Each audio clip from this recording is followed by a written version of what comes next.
And we are finally live. Welcome back to the stream, everybody. It's the first weekend Warriors in a fucking goddamn while. You got the whole gang here. Me, Eric, your favorite bastard. Along with me is... EightStarKaijin. Lovable robot hobo. And 64. today we have a special guest who's actually been on the stream before when we tried podcasting those few times. Ladies and gentlemen, welcome back, Kamekaze. Hello. And today we're playing one of his creations that finally got released just a few weeks ago.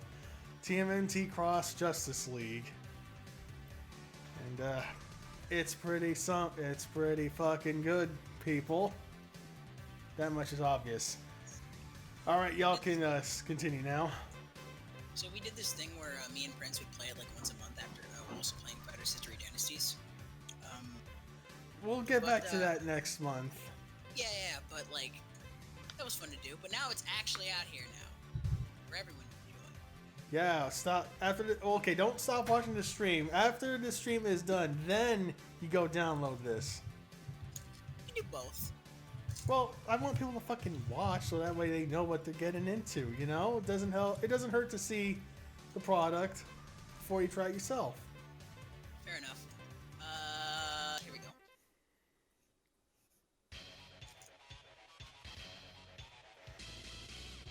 God, I love these little intros. That's some good shit.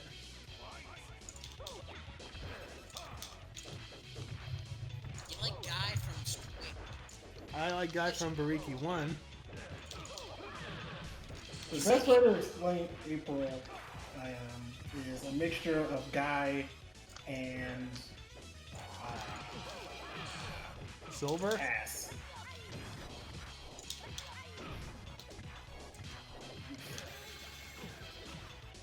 I Jojo, wanted check. April to be a character that felt really, really strong because she doesn't get a lot of appearances.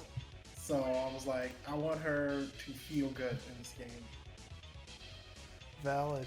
Jojo, aka Dreaming and Star, that says, I am loving Superman's mullet there. And that is from Mullet Superman is the real shit. And I believe this is from Same. the SNES version of Task Force, right? Correctamundo. So I guess we can start that with a question. Were you gonna... Was it...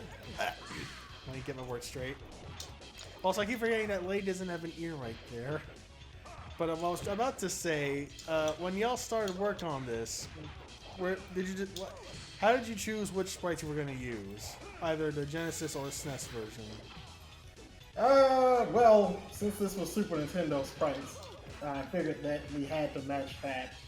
Because the Genesis sprites for both games are like wildly different from each other.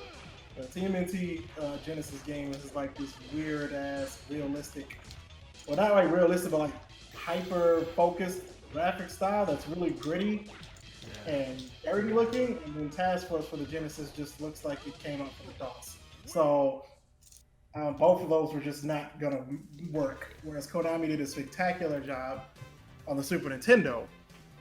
So that was the way to go. And fortunately, Koshi, came up with some new default palettes that helped the shading differences between the two games. Because the original Task Force, the characters are a hell of a lot darker than they look in this game. Yeah, I noticed that. So that was the first thing, because I had to make them look as similar to each other as possible, because clearly you have Blizzard's spriting style, which is definitely a style, is the best thing I could say about it, and then you have Konami's spectacular style. Yeah.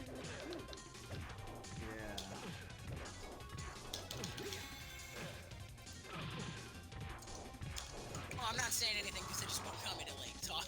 But Well, feel free to interject. We're live now. so I did work on some stuff for this game. Oh yeah, that's right. I wrote Wars dialogue. Some of it, not all of it. Wait, no, I did write all of it, right? I'm pretty sure I did. I also gave some ideas for like Wars intros, and also Wars, Wars and win poses, some ideas for War's ending, and a little bit of Oh, I helped give references for Nona to use for the sprite endings. Oh yeah, Noda. Nona. yeah, that Nona of SNK. Oh yeah. So So like, I guess I should talk about that.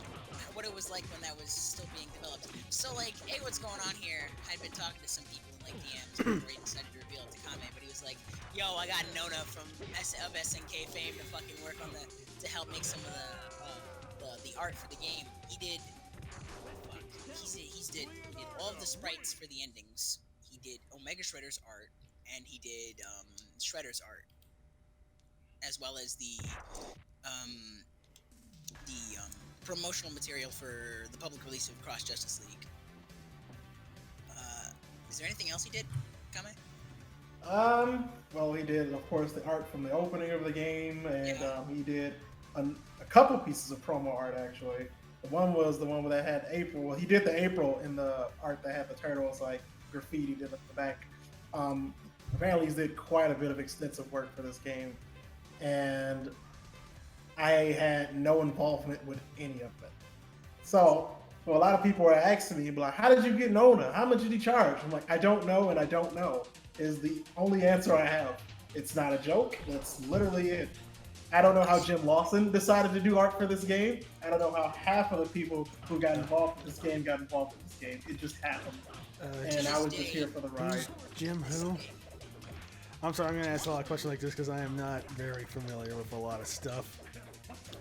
Who was the other guy you got to do art? They sound pretty important.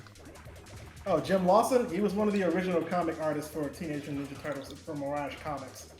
Really? So, yeah, it was the equivalent of getting Jack Kirby to do a random ass Superman picture. It's pretty much what happened there. So, when I found out that he did some art for it and I saw it, I was like, holy shit. His game should have, for all intents and purposes, just been a somewhat run-of-the-mill M.U.G.E.N. moving game by somebody who's slightly talented with the engine, but it evolved into something that was well Yeah! beyond The first win of the night. Somehow. Nah, I'm messing with you. Jojo says this has so much star power behind it. Damn. Hold on. Damn. You gotta always say like Ron Simmons. But yeah, sounds like a big fucking just. What's the phrase I'm looking for? Just opportunity really knocking at you at the door. And as another reminder, the main thing I point out to people, the only thing that I spent money on was getting April sprites done. Other than that, every other thing for this game was contributed to it. And I was gonna ask how you got April's voice actors. that's a good question. I didn't. Should we save it? I feel like since we're gonna do a podcast tomorrow, should we save questions for that or just? Yeah. You wanna clown around? I mean, I don't got my nose on today, so. Yeah, we don't have to turn this into the podcast. I'm not here to overrun the stream or anything. Well, the thing is, normally we just talk about bullshit and make fun of each other. That's usually what I do anyway, especially when I hang out with Kame. So what bullshit do you want to talk about today? Because I could talk about the manhwa I ended up fucking archiving this week. How fucking Raphael has a Tetsuzanko in this fucking game. So I did that because I was like, what if he slapped you with his shell and then threw a firebomb? Because in Tournament Fighters, one of the main criticisms that I've seen for this game so far from people who've never played Tournament Fighters is like, well, why do the turtles put their weapon up when they do their stuff? And I'm like, I don't know. That's a question you have to ask Konami. I just kind of rolled with it. I'm sorry. But I've been playing One Piece Muso for like the last 5 days now in a row. Oh no, your X button must be destroyed by now. Well, no. There's a lot of things you can do in the game.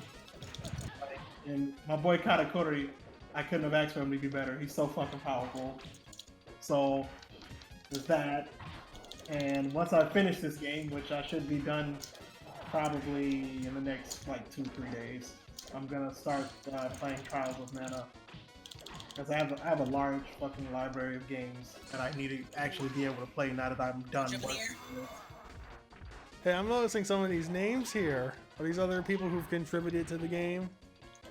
Yes, this is like the credit stage almost, Nice. where a lot of people who helped in a lot of ways were just brought about in stage form. And then of course we have Cowabunga Pizza Time here. By the way, Robot, can you just block standing real quick? Just, yeah, just check this out. Are you gonna infinite the man dirty? No, come on, you want to explain that? So in Tournament Fighters, War has a standing low with hard kick, and I refuse to change it. So that's why it's still there. Damn. You can't block that Kaijin low. in. Wait, is that Kaijin in I see over there? No. Yeah, you did. Rock I didn't have Booties. Kaijin, he donated 50 Trump bucks. So for him sponsoring the game, we let him build a hotel casino in the back there. It's probably going bankrupt by now. Filled with But, you hookers. know, And blackjack.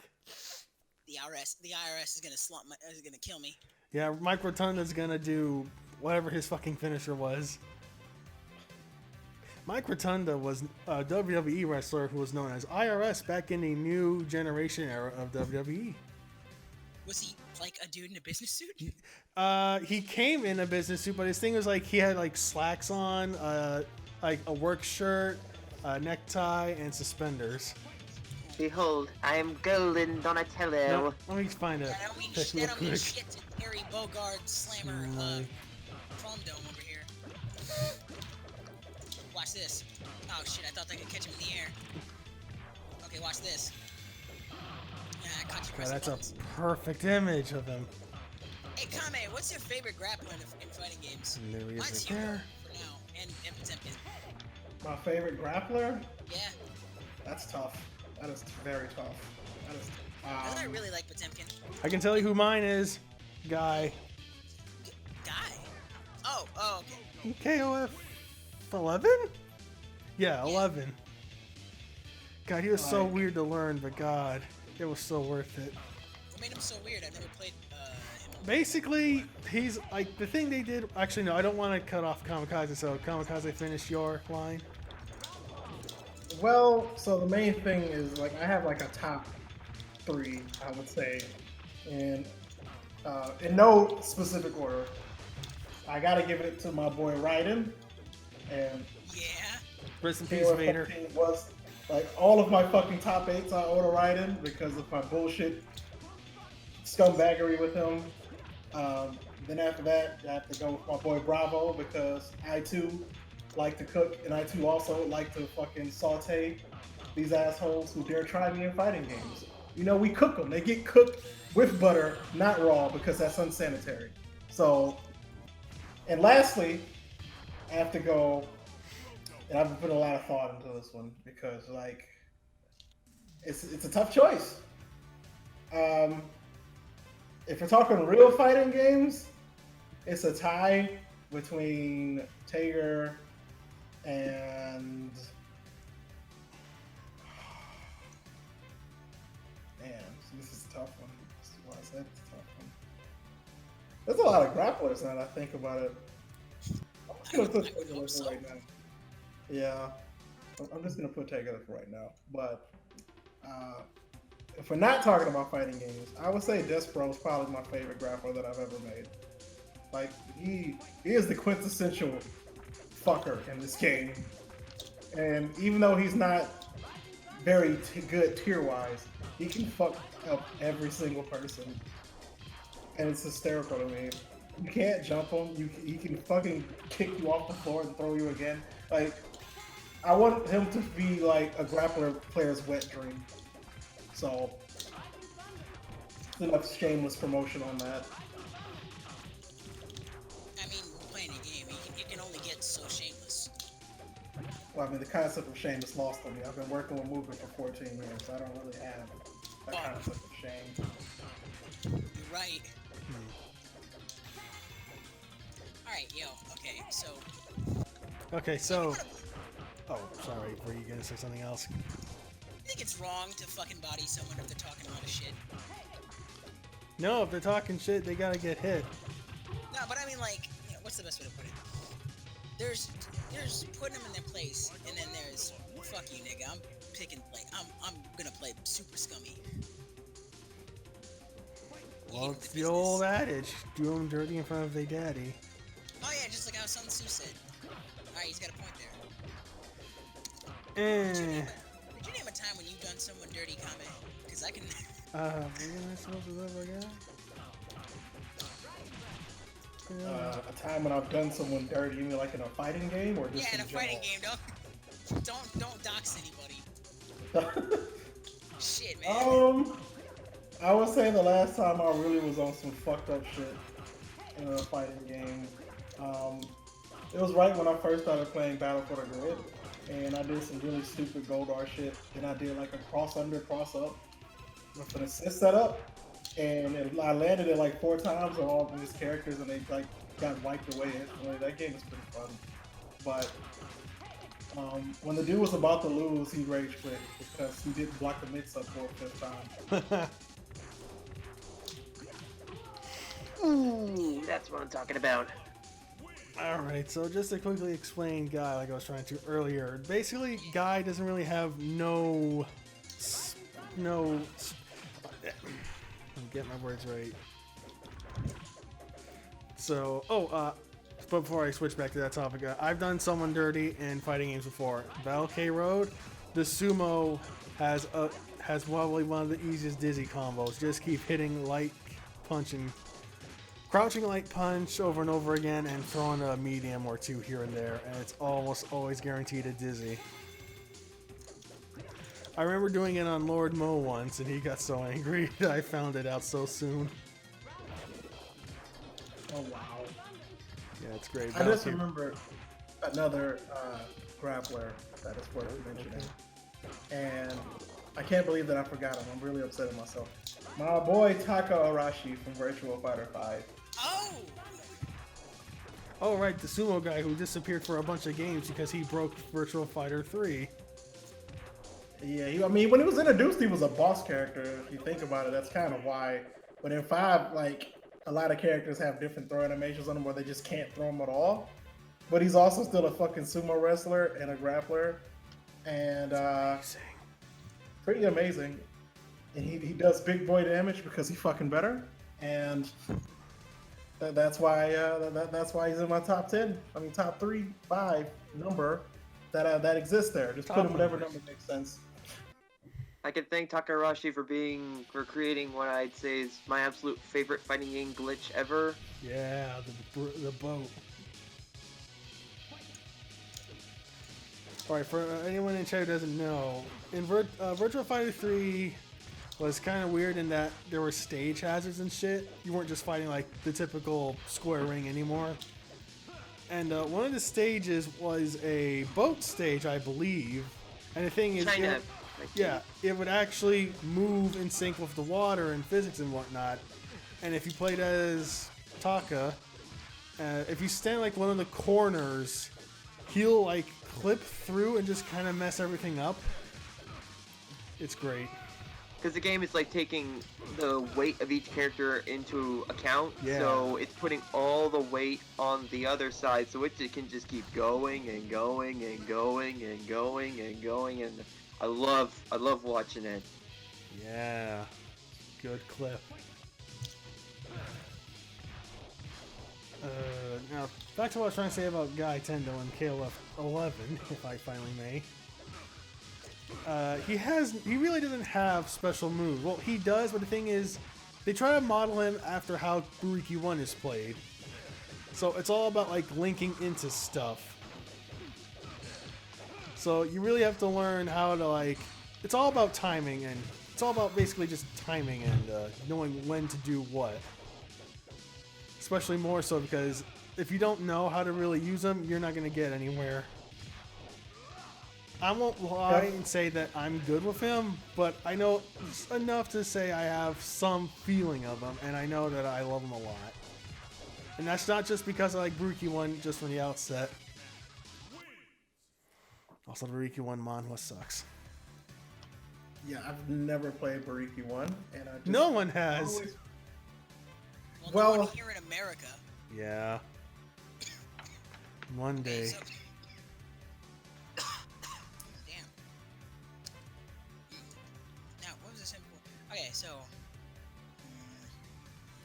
I wouldn't say I really want to play Bariki 1 so much as I just want to, like, experience it at least once and then, like, say I did it. Yeah. Hopefully they'll fix emulation for that someday. Better. We can only hope.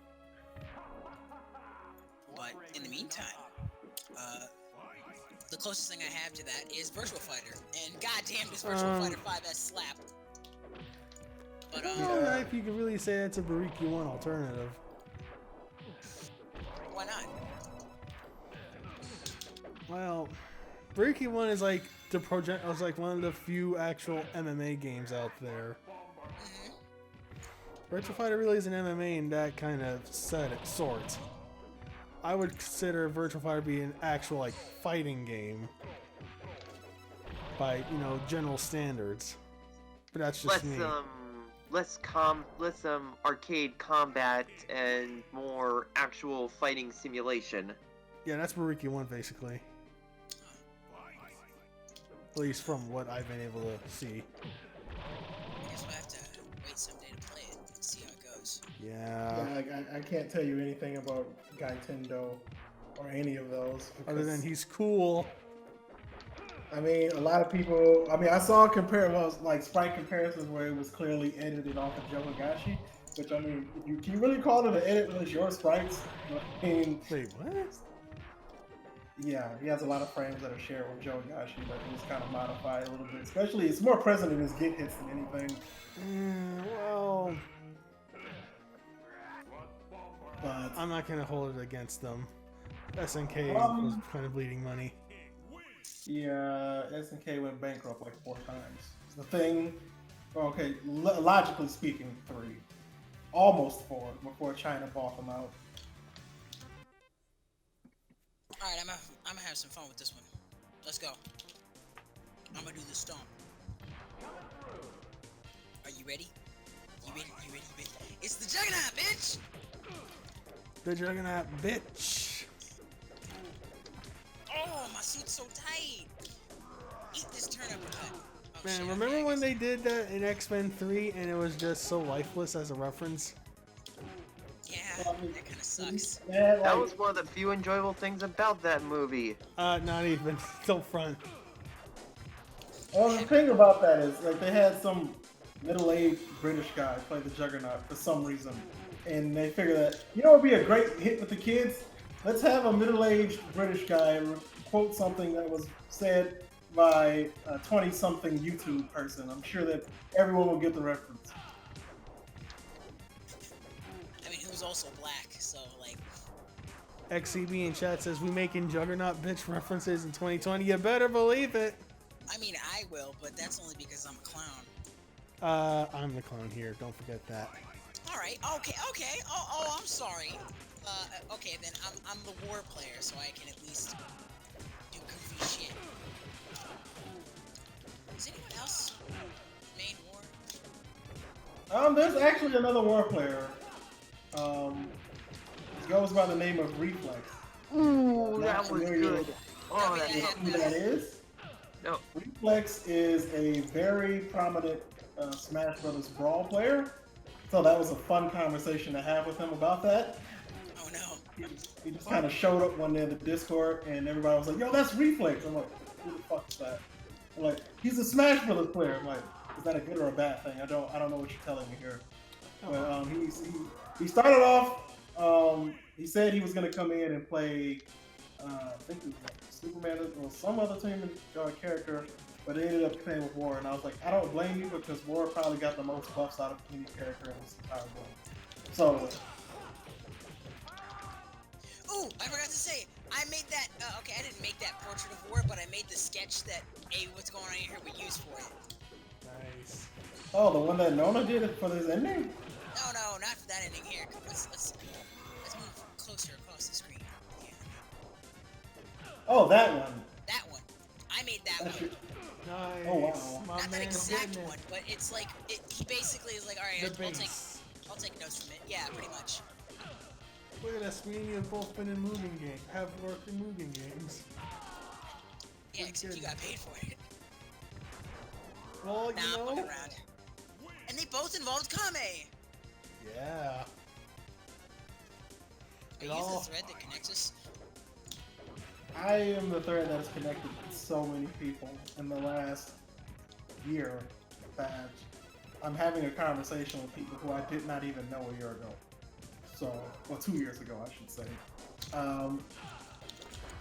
The world works in weird and mysterious ways, and as a follower of the great magnet that I am, I believe that it attracts and repels things that are supposed to be in your life. So, this is where I'm at now. Alright, it doesn't sound too bad, actually. Well, I'm starting to learn Flash a little bit better. Yeah. That is until Homer comes in. Well, as far as Homer goes, I've known him for over 10 years, so that's a person who's apparently been around for a while. Yeah, let's save those questions for tomorrow. Ooh. I want oh, next I thought you were game. gonna be Kirby. Actually, you know what? Why not? Kirby, Yeah. the Give us fifth some- turtle. Yeah, give him some pointers, Kame. So, Kirby, you want to jump and you want to throw knives a lot. That's your first game plan. Oh, so it's Relento. Kind of, sort of. The way that Kirby works is you zone with knives and you combo into Zanretsuken and then you zone with knives. And you frustrate the hell out of people because if you throw the knives out well enough, One sec. nobody really can get in. And Check your moves. I think Yeah, he it's has on to its pause kit. it. Oh, And he- fuck. yeah, You have yeah, to. he There you lit. go. Let's see. Mighty Drop, Flying Suplex, Shell Cannon, Cutting Edge. So that's a Zanretsuken motion, the forward, back, forward.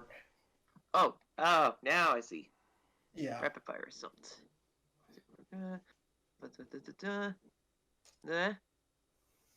Alright, let's boogie. Cool.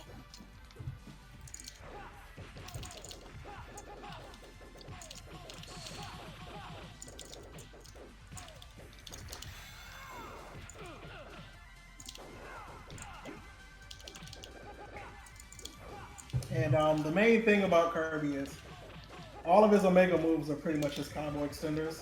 So otherwise his combos are very short, but he has very good neutral, so that's not really a problem. So that's why you want to establish dominance with neutral, and then, you know, use a very meaty knife, which you can do on knockdown, to basically set up a free jump in.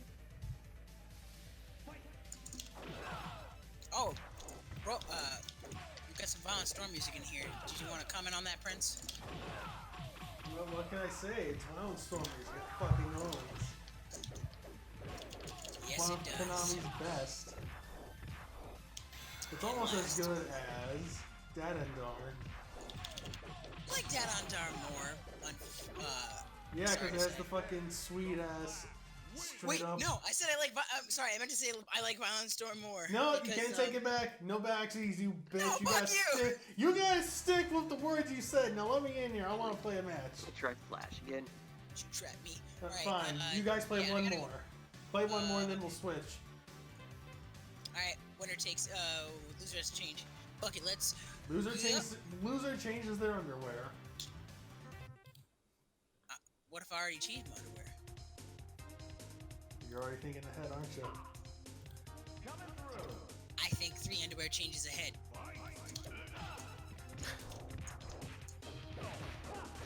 They call me the one who changes. You know what we haven't referenced tonight? We really gotta give Comet a full Iron Fist experience. So we gotta talk about X-Pac. No! Oh, okay, yeah, sure, why not? Hey, you talking Yeah, about let's how? talk about X-Pac. I am a huge D-Generation X fan. Oh, Remember shit. when he broke his asshole open? I heard about that. I actually am aware that that happened while he was wrestling. Pretty fucked up thing to know, but that is a real thing. He also did blackface. Can't forget that. Well, okay, if we're gonna fucking debate all the bad things that wrestlers have done. No, We're gonna be all they- night. that's not It's to just a come on the statement. list, but you know, we still like to mock him. I'm sure he's a good guy now, but I mean, I'm sorry, when you torn your on ass. the list of things that you probably shouldn't do, I would assume that paint yourself a caricature is not one of them.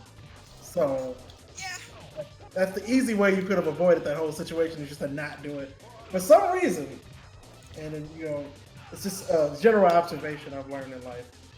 When people can do something that's not a thing you should do, people tend to do it, and I just don't understand why that is. And Well, I guess got we can pivot away destroyed. for now and talk about Triple H, because I guess last night was his like 25th anniversary with the company. All right, one of you switch out. My turn. Yeah, fucking Triple Alright, so H. who's switching out? Oh, Who's gonna get up? me. Like that? All right.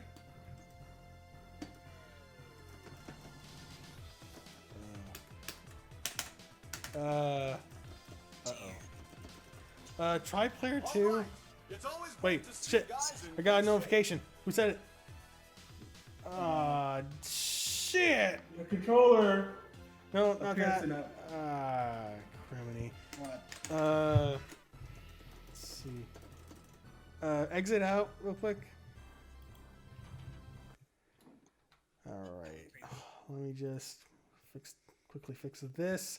To whoever either followed or hosted a stream, thank you. I didn't see your name, so please tell me who you were. Okay. Pressing my buttons a bunch. All right. Let's figure out what controller you are first of all. So just keep hitting buttons until we see you show up. Okay, you're not that one. You're also not this one. You're not this one. So you technically have. Okay, so you're not any of them. Okay. Here's what I need. Here's what you can try to do. Disconnect from Parsec and then come back in. Okay. All right, disconnected. Coming back in. Wait, hold on. Can we do this? Okay, let me get back in here. Okay. So press some buttons now. We're gonna try to find you. There you are. Okay. Okay, there we go. All right, let's see. Don't be an asshole, plain and simple. Yeah, I'll be the judge that says, hey, what's going on here?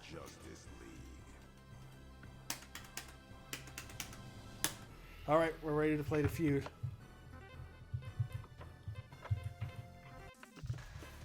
All right. So who am I playing with right now? Doesn't matter. You're, Oh, me. you're playing with 8-star. All right. A word of warning, I've been playing this game for, never mind, fucking, you already know. Yeah, Alright, I let's know. You've been playing more than I have.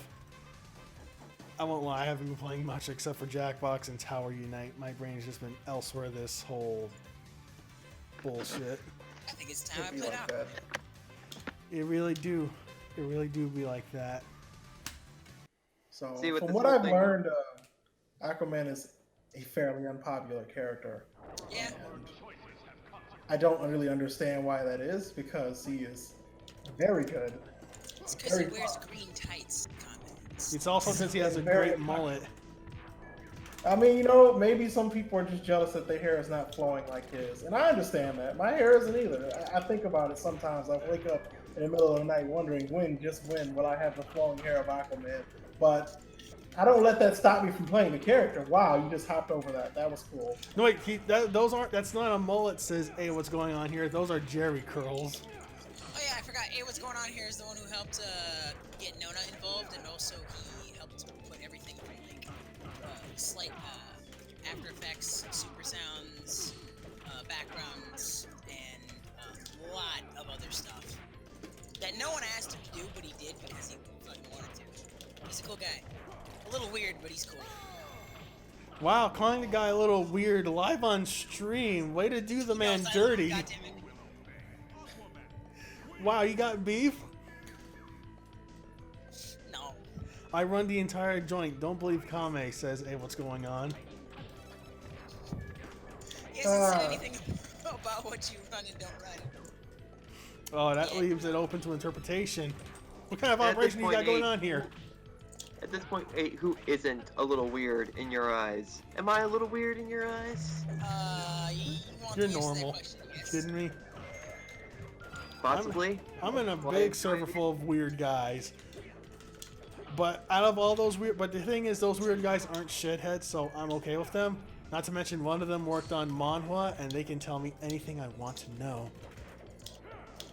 I found out so much from them.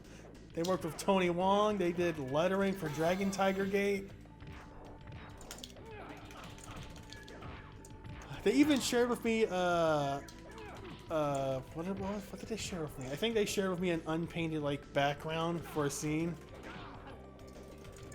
I got a man on the inside. I need a woman right now. I need a woman right now. Oh, fuck. Scummed my way into that one. God, what a real slobber knocker. Do you want to explain I need a woman right now? Okay, so there was this game coming out that didn't come out called Gun Loco, and the game was like this third-person shooter that sounded like a prison planet. And in the trailer, the guy's like, "I need to get off this log. I need a woman right now." I showed that today, and he fucking loved it. I lost my goddamn mind. That's the funniest shit I've heard in quite some time. See, the Wingnut's pretty good, but as I've often stated on many streams, the one problem with Wingnut is he's a bitch, and he can't handle pressure. And I don't know how to play him. So all you gotta do is get up in his face, and he can't do shit. I mean, unless he gets in the air, because, you know, wings. So where does Wingnut come again from? I know he's from something in Turtle. Archie Comics and Ninja Turtles. He was a... Wait, no. Okay, so he's also from the cartoon. But he looked different, I take it? Yes, this is the version that's the best and from the Archie Comics. Wow, what's wrong with him in the show? How about you look it up and find out? I'll do that after this. No, just do it right now. Go ahead. Oh, please. Hey, what's going on here says, it's good to have all sort of connections. Hardest part is maintaining them. God, that's the truth. Holy That's the shit. real truth right there. Speaks truth. He never misses.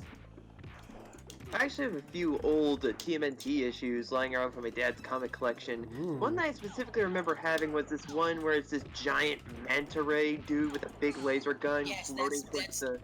Man Ray. He was a member of the Mutanimals with Wingnut. Until they were violently executed. Wow, really? Yeah, they were gunned down. So in this game, Wingnut and the gang came back to life. That's the lore, right, Kame? I don't think Kame's here right now. I think he went to go do something. He bounced? Alright, cool. No, I don't think he bounced. I think he's on the phone or something because I heard something ring. Alright, then in that case, yeah. Which is why War is so pissed off because, he fought Wingnut, and worked for Null, who's like the equivalent of the devil in the Archie comics. And under his orders, he was supposed to fight the Mutanimals along with the other four horsemen of death. Four horsemen of the apocalypse. And, Damn, at some point I gotta he's so pissed that he's alive. I gotta dig out those old comics at some point. They're not. A lot of them are really good, and a good number of them are absolute garbage. That one I just talked about, where they have to fight the four horsemen of the apocalypse, garbage, but fucking fun. War's my favorite TMNT character from the Archie comics, probably ever. And that arc is fucking madness. Best fireball in the game, bitch. Okay, well, I guess. Actually reminds me, I ever told about how, like, big my comic collection is at this point? Say it. I imagine big. Okay, so, first off, I have the stuff that I got from my dad's collection, so he had a shit ton of, like, old Archie Sonic comics from around the, number 75, around issue 60 and shit around there. That's actually how I was first introduced to Sonic, believe it or not, through that one issue that was an Indiana Jones parody, and that has still been one of my favorite issues to this day. I have a shit ton of DC and Marvel comics. I have... let's see. Oh yeah, I have one of my favorite DC issues that I have is... what was it again? It was this one where Superman literally just becomes president. Yeah, I remember that one. I like that one. That was a good story. Surprisingly. Let's see. I have one of the I have one of the issues from the whole the blue lightning Superman arc thing. I'm not sure if anybody knows what I'm talking about there. Yes, No. I do. I don't. It was There was a time when Superman just had blue lightning coming out of his body.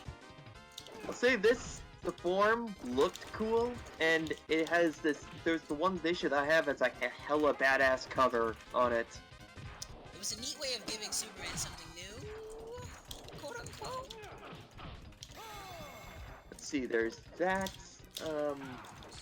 crap, this, I know I have, like I said, a whole bunch of Marvel comics as well, right from the, it's also how, like, Todd McFarlane's Spidey has just become some of my favorite art for Spidey, specifically the Lethal Foes of Spider-Man miniseries arc that I have one or two issues of. And there's this one from the 4th issue that has like such a badass cover with every single villain all around, and Spidey's just swinging through and just like kicking Like that ass. shit, if you ever remember to.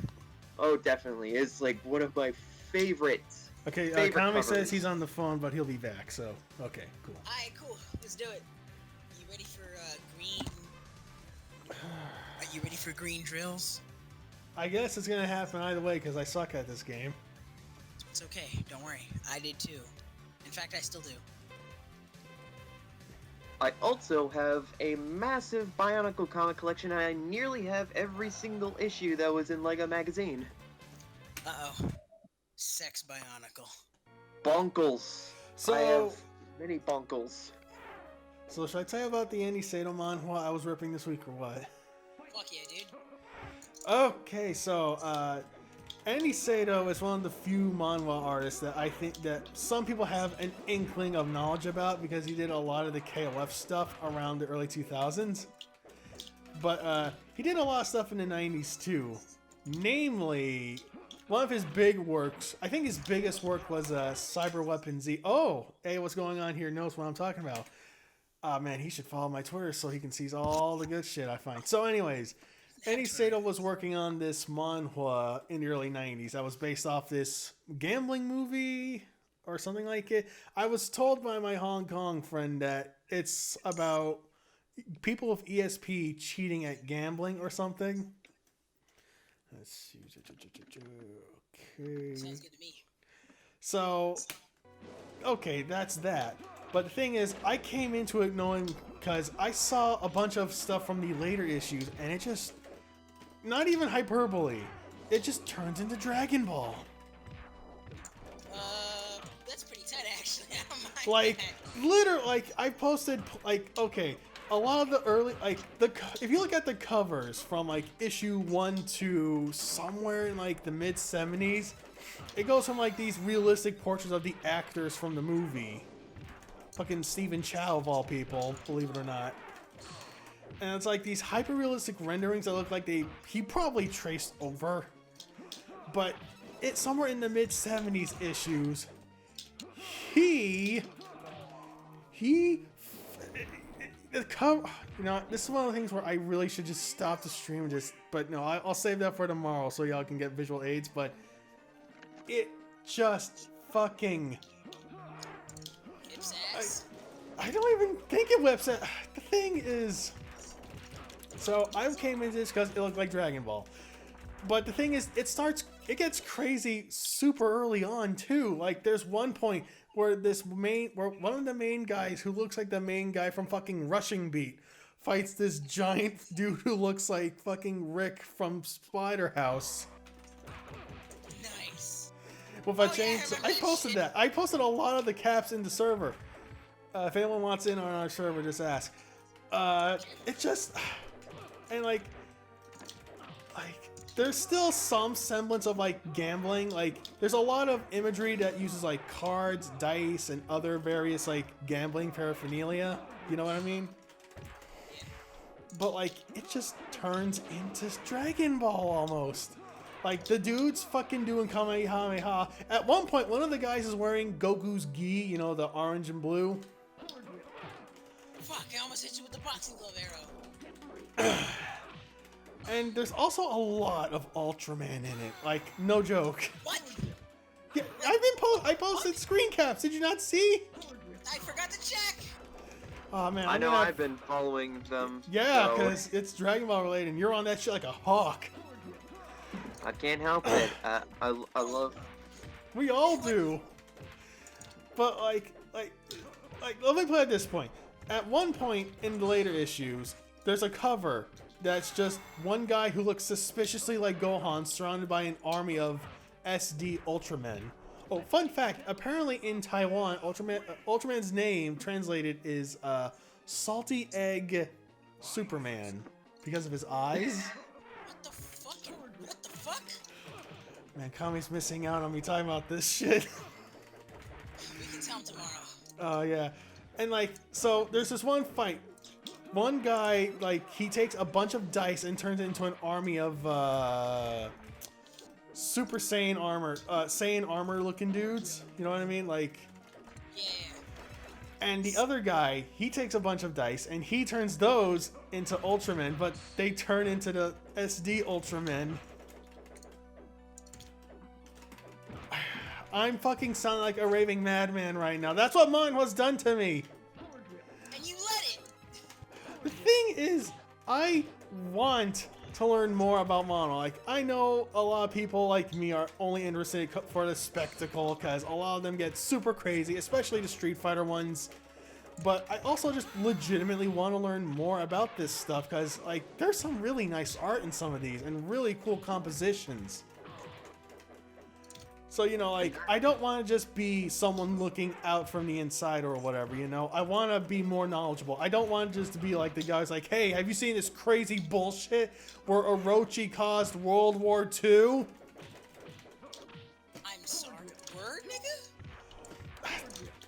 Okay, so there's a panel in KOF 97 manhwa where Orochi's like, I guess they're talking about the shit he's done?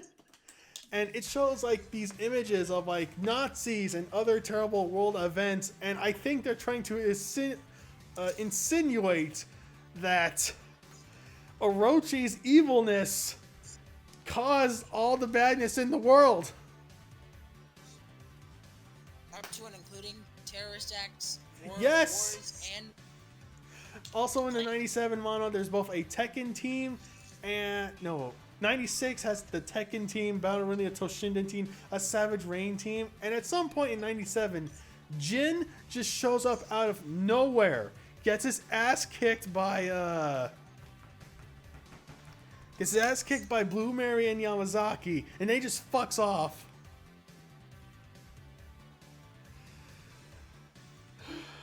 And then man, I could just go on forever. I sound like a fucking madman. You know, when I think of that, I already think No, of... hold on, stop, wait. Hey, what's going on here says, whenever manhwa comes up, I'm always reminded of Iori cutting Goken's head off in the CBS comic with his fingers. Yeah, there's a lot of shock stuff in it, too. Just, remember the one where with the nipple torture? I don't want to talk about that part of Sea Tiger. Oh my god. That was The best manhwa moment that you've introduced me to has to be the part where he just crushes the guy into smithereens, just like... Oh yeah, that was from drains Sea him of Tiger life. 2, series 2. That one's just Like, like... he just grabs this guy and he's just like sucking the life out of him, and he turns into like this grotesque ball of just like flesh and bone, and like when he's the size of a basketball, the dude just like crushes him in his palm. Okay, my favorite manhwa moment is when you told me about Brian Battler going, "Hey, black!" Oh yeah! In KOF 98, Brian Battler's fucking racist. He keeps calling Black and Lucky Black. Oh my god, he keeps calling Heavy D and Lucky Black. It's okay. Oh. I love that turtle soup billboard in the back there. It's the best. Manhwa, I forgot man. what punching glove Oh. Attack Hero does. Oh god, I love Manhwa so much. It's amazing. And that's why you are the manhwa king. Uh, Of the Iron Fist Clown. King Yeah. of the Iron Manhwa Fist Clown. Factory. yeah, the Iron Fist Manhwa library. Check out some crazy shit right here. Wait, TM it. TM that. TM. What? Trademark it before someone steals it. I already did. If anyone wants to see more of my manhwa, just insanity, you gotta follow my Twitter at Iron Fist Clown. Trust me, I'm gonna release that Annie Sato stuff later this week, coming week, I should say. And it's 150 issues. I forgot to mention that gambling manhwa. Okay, I think I got it. Get this.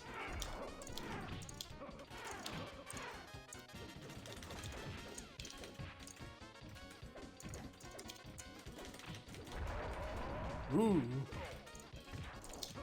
Nice try, but no cigar, motherfucker. You know, on the early topic comics, I actually have yet to talk about what is arguably my most prized possession and one of my favorite comics to pull out every so often. Well, lay it on me, Raiden. Yeah, tell us. Spider-Man versus Powdered Toast Man. What the fuck are you on about? Really? Well, there were a bunch of Ren and Stimpy comics made by Marvel, if I remember correctly. Yep, They did a lot Marvel of, had a run of Ren and Stimpy comics, and one of the issues was just straight up Spider-Man taking over for Powdered Toast Man because he was mind controlled by this crazy ass donut guy, and it's one of my favorite comics in my entire collection, and it's also probably one of the only comics from Dan Slott that I actually enjoy. From who? Oh. Ooh. Is he some racist? No, not that, because because his run on Spider-Man has been shit, and if I'm correct, he's one of the reasons why we have the bullshit of, a certain devil taking marriage. Oh, wait, hold on. Quick sidebar. Jojo says, well, okay, but what about Diesel? Who gives a fuck about Diesel anymore? I know. Oh, you mean that thing that... Yeah, that Jojo bootleg made by the guy who saw the OVA.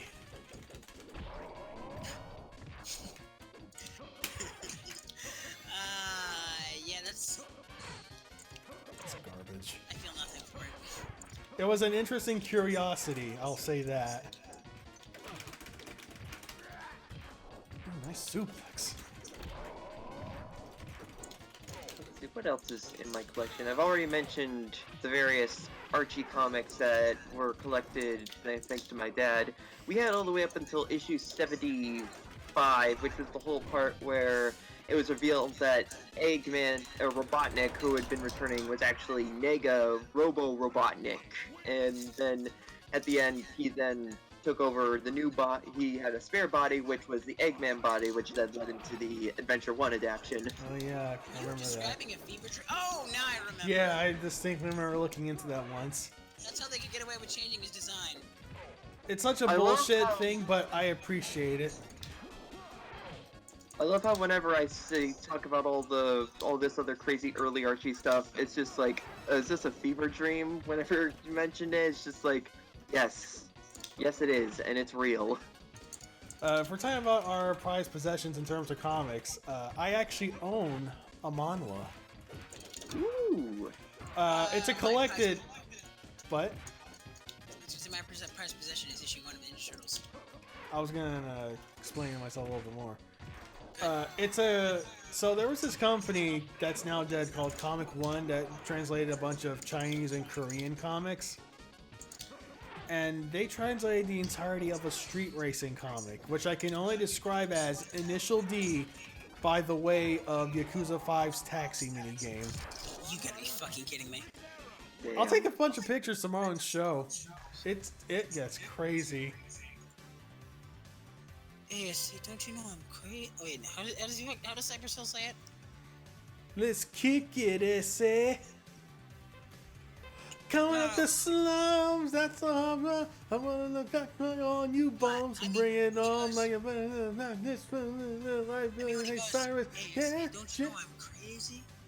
Does he go, I never heard that one. I thought you were making a reference to that Key and Peele skit.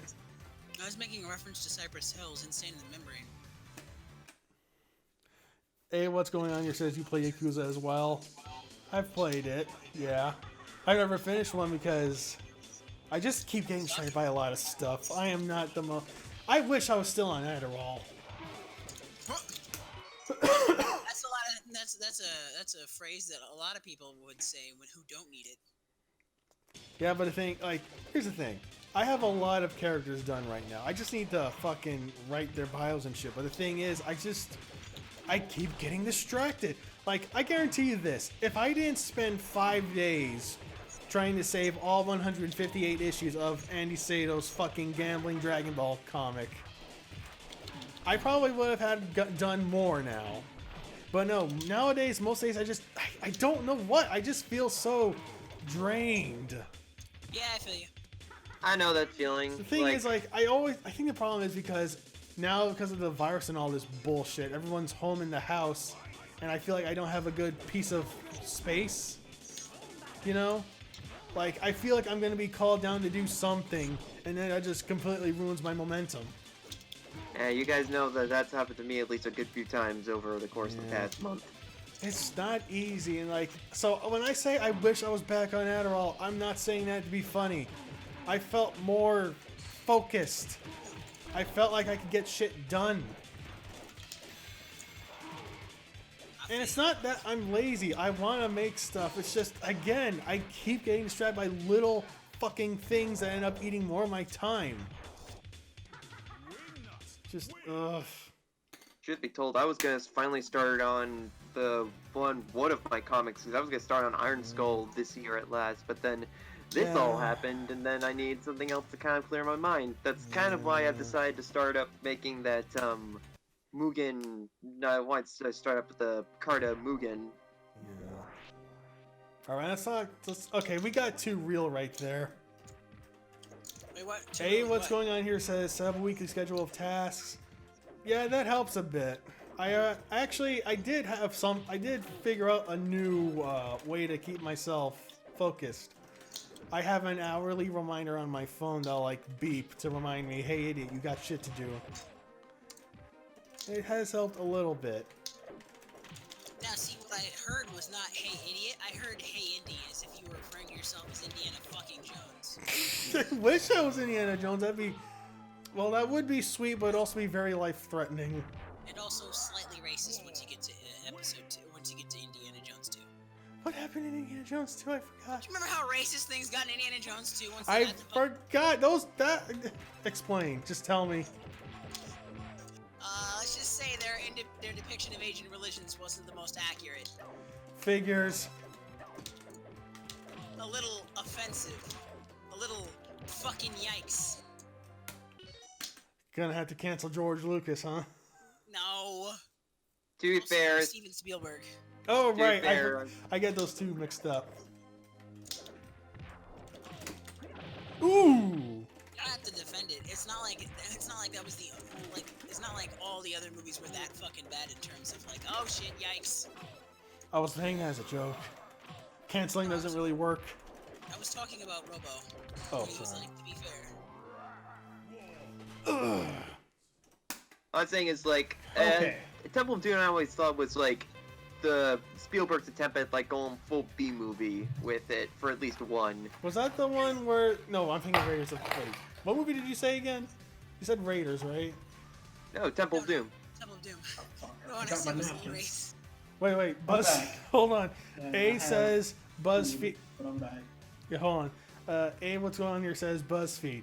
5 reasons the breakfast cereal you love to eat is racist. Number 4 you won't see coming. I love that.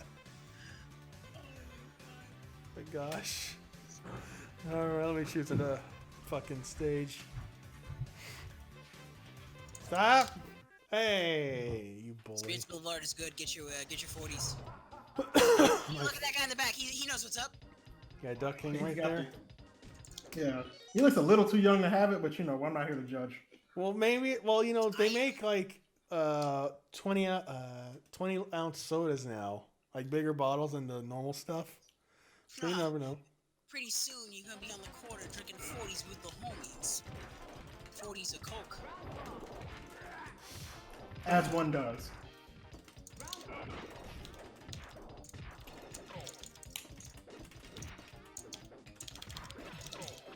Gonna give you some real American power.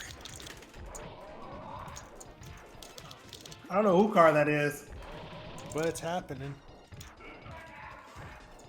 I'm pretty sure it's not ours. What was it? Oh, that wasn't.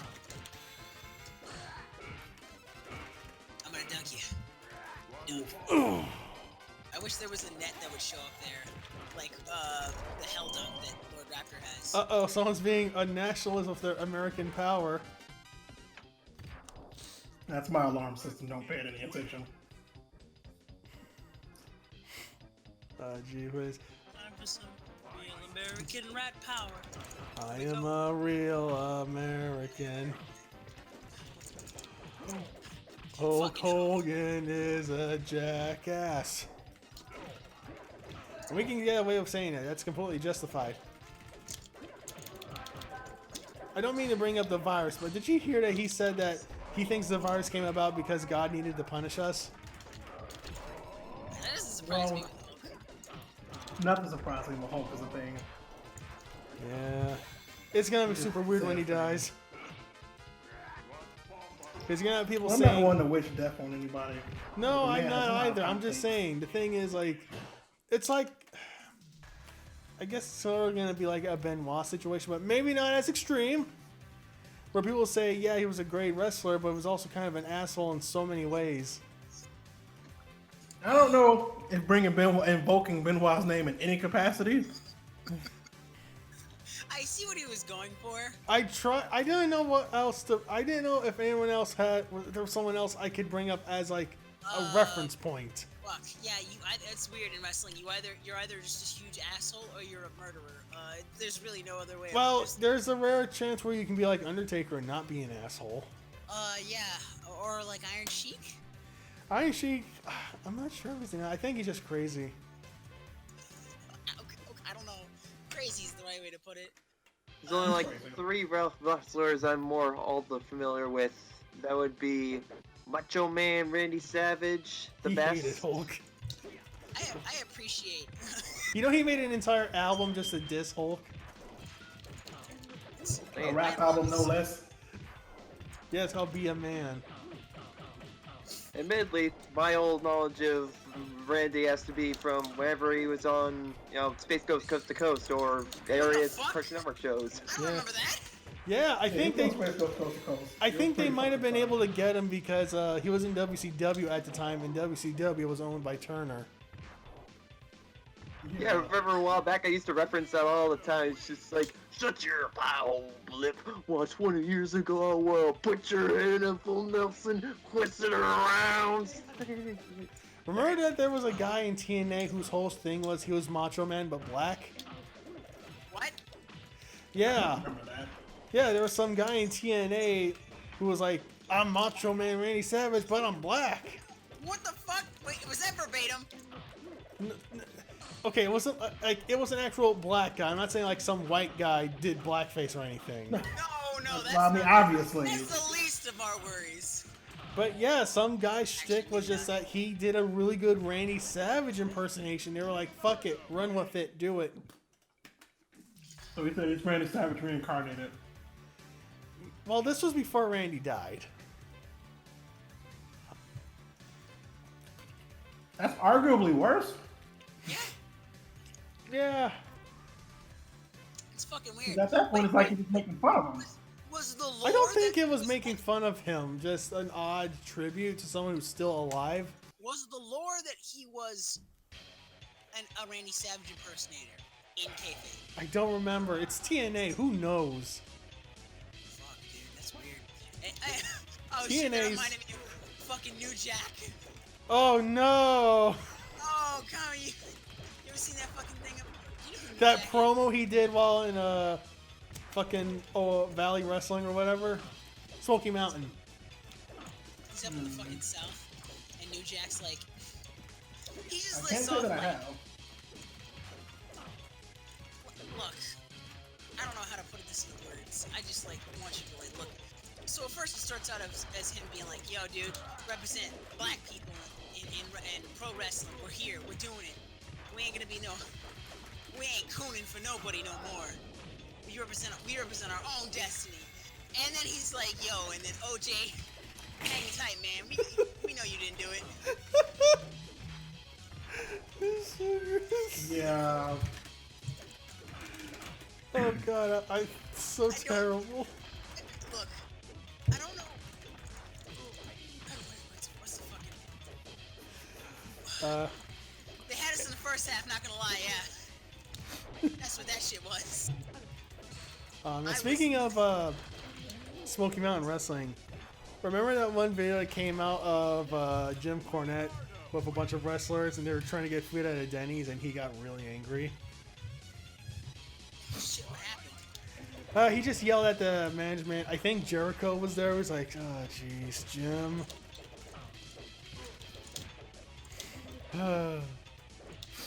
I think my favorite fact about New Jack is he permanently went blind in one eye and it was kind of his fault.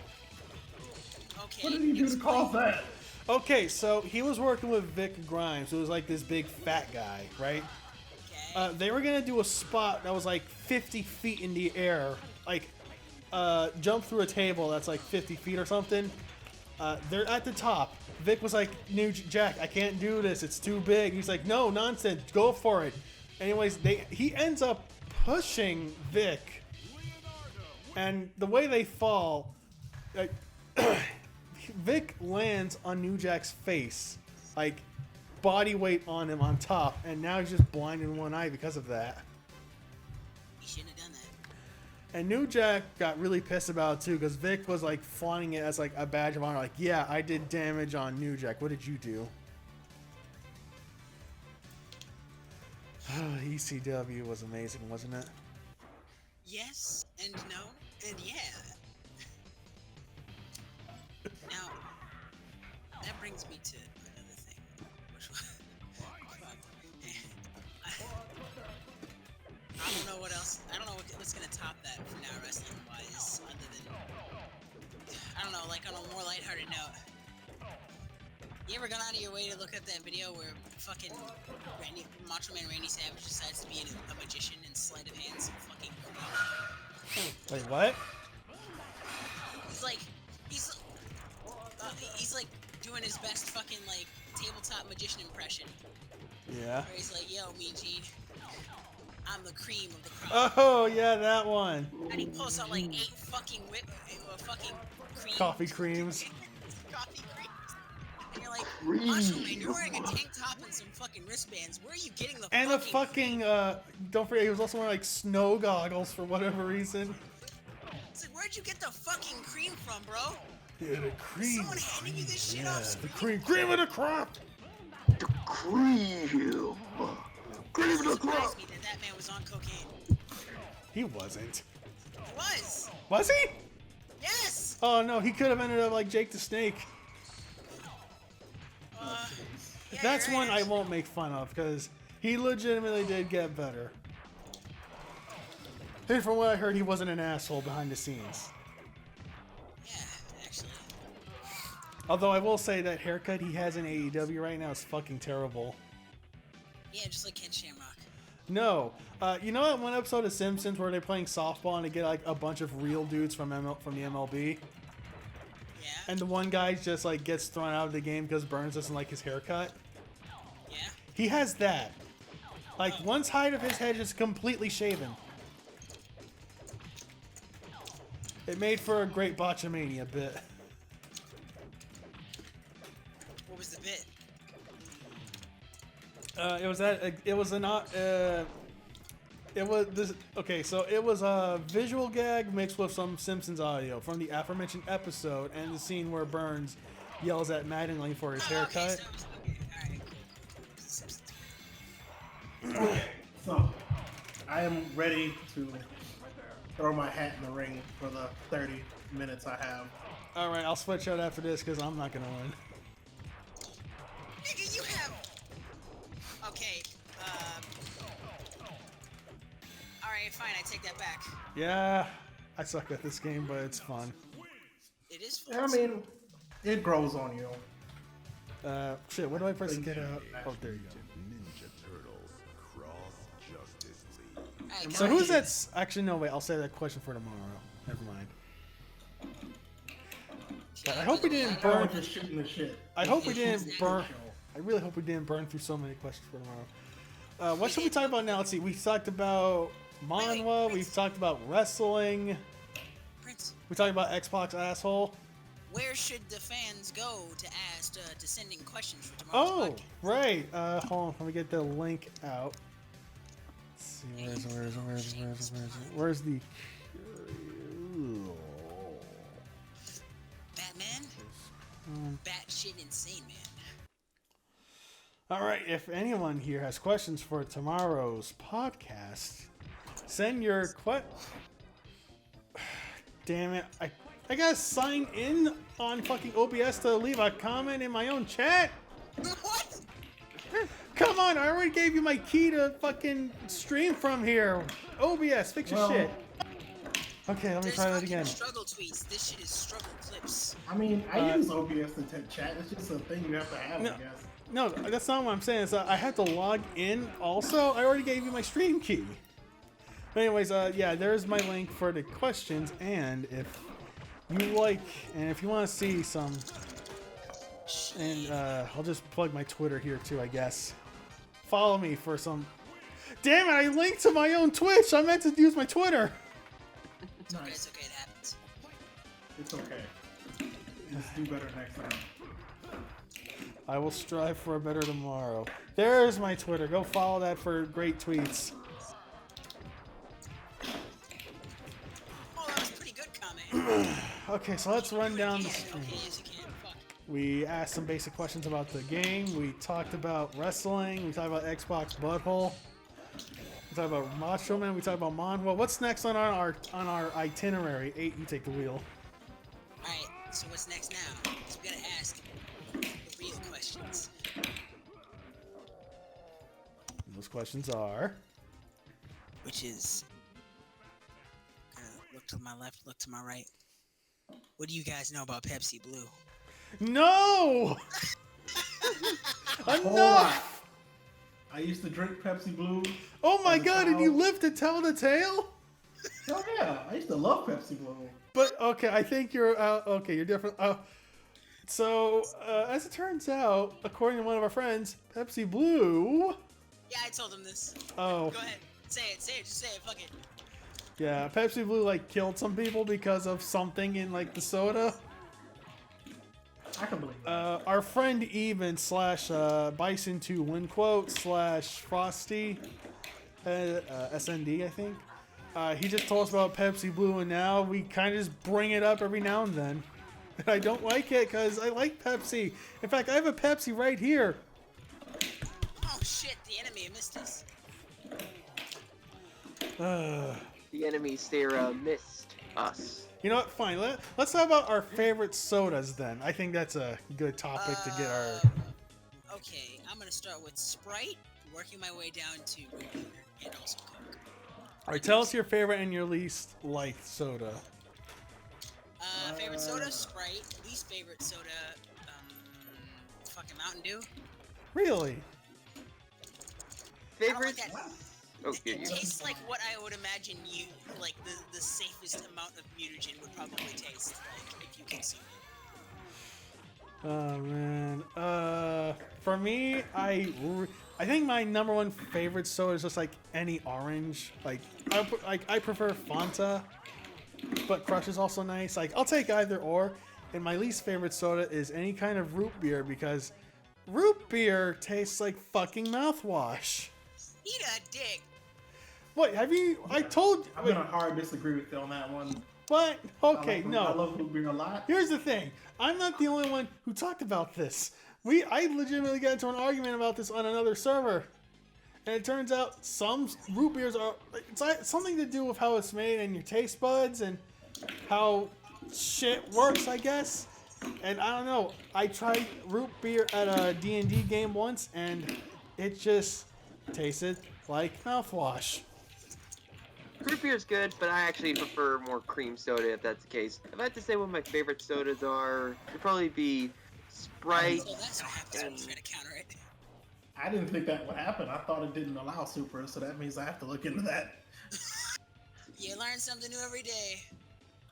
See, I don't really drink soda as much as I used to, but I also get to make soda now thanks to a Christmas gift I got. Well, like, what was like your go-to, I guess? Like, what did you prefer then? Oh, cherry Coke or cherry Pepsi, I should say. Gotcha. Cherry Coke or Pepsi is fine.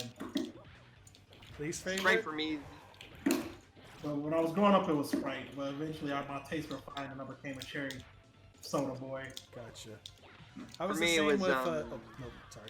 You go, Robo. For me, it was Sprite early on, though I also liked myself some high C. It was like whenever we went to Burger King, it's like, can I get the high C? Thought that could hit confirm.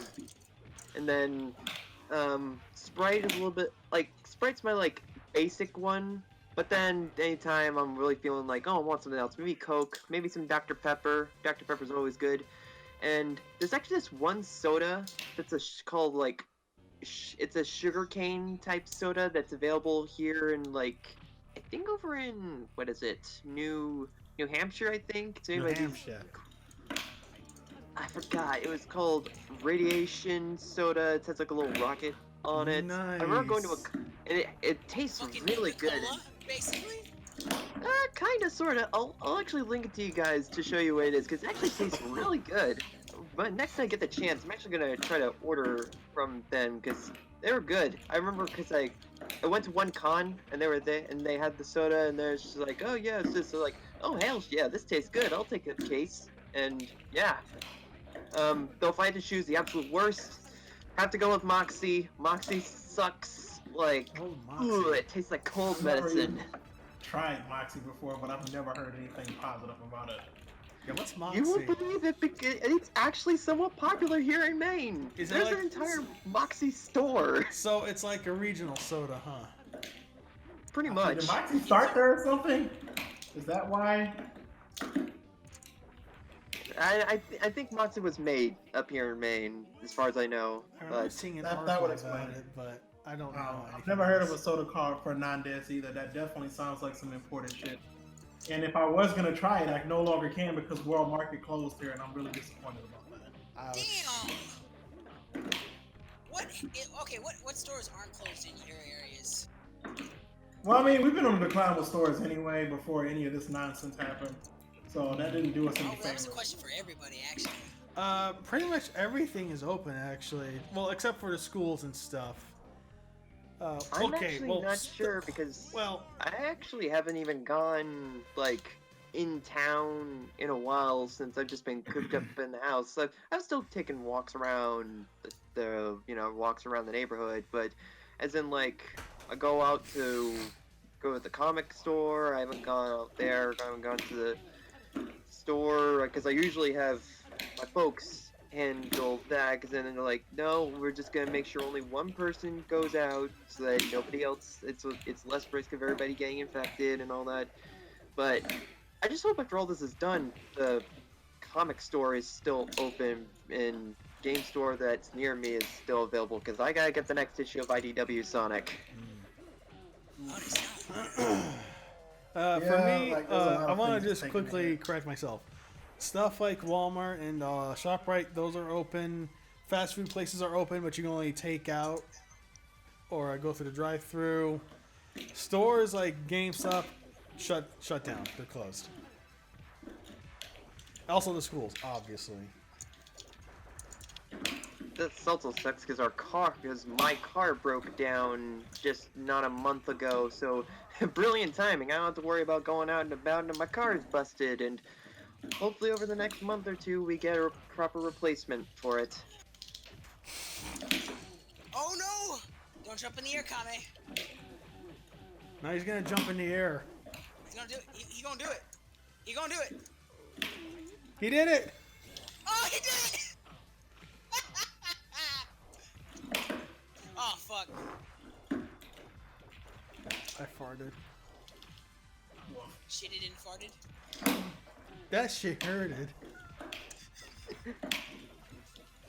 Love that fucking video. That shit. The DP reaction. Alright, so that was our soda tangent. Alright, now What it's other time tangent should we go on? You know what, Robo? You choose the next tangent. How about what games have everybody been playing recently? Tower Unite and Jackbox. Mainly also been patently playing- stupid. I've been there for those and enjoyed drawing many wonderfully dumb stuff in those. Remember when I drew that butt plug? It was What? beautiful. No, Okay, the so- 9mm handgun. Oh yeah, I kept drawing guns too. Okay, so one of my prompts was my anus keeps leaking, so I drew a butt plug. That was a whole lot of didn't need to know. Oh yeah, salad by fucking salad. Oh my god, there were some good ones. I swear, you really need to sit on one of these. I don't need to sessions. sit on one of those. Yes, you do. I don't. I think you would win at that game. Oh, I thought you meant the butt plugs.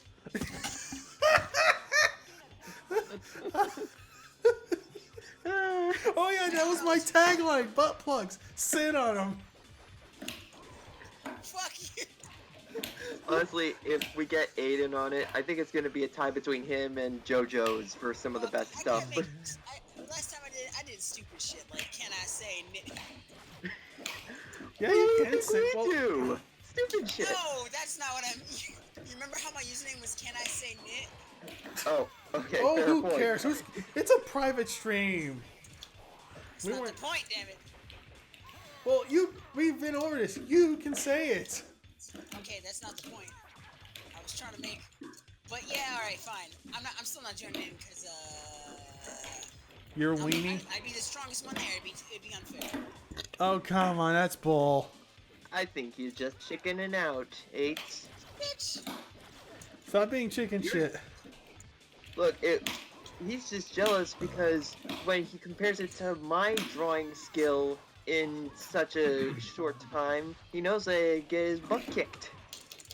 Oh, I should have tried to do the lasso. My dick fell off. All right, but yeah, that's what I've been playing. What about you guys? Oh, I forgot about Leo. He's comforting the one dude who slumped over. He Let's lost his see. job. For me, I've Ouch. actually booted up my PS3 recently again. I finally beat Skyscraper Scamper Knight in Sonic Unleashed, and I'm moving on to the Adabat stage next. Also popped in my other PS backwards compatible PS2 backwards compatible PS3 because I got 2 of them with full compatibility, backwards compatibility for all 3 systems. And just going through my PS2 backlog a little bit. A bit of 007 Everything or Nothing, a bit of Shadow the Hedgehog. You know, just going through. Having myself a good old time. You picked Omega Darkseid. Yeah, if you pick a boss, you're Again? gonna die. Uh-oh, someone's gonna get their ass swamped. Fucking boom tube loving motherfucker. Actually reminds me, at some point, I need to finally beat... I have so many games on the back burner, specifically PS2 Capcom related games. I gotta sit down and either finally beat Mega Man X8, or finally I'll be get right around back. to continuing Devil May Cry or Maximo. You still down for reading the Devil May Cry novel while I play Devil May Cry 1? Oh hell yeah, I'd be totally up for that. Because I just finished reading that novel and that shit is...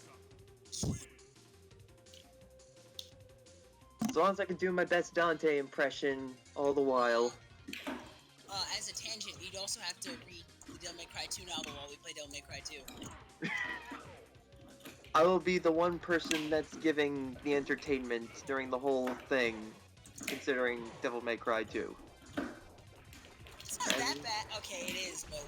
Well, I only say that just because of the popular consensus on No, it is. DMC2. It was like my first DMC game. That shit was ass. See, it can't... I've seen a lot of bad games in my time, but DMC2 can't be as bad as Superman Returns on PS2. Yes, it can. Oh, come on, man. That you have no idea how dreadfully bland that game got. And I played an actual good Superman game with Shadow of Apocalypse. I don't know how to tell you this, but infected chocolate is all you need to hear.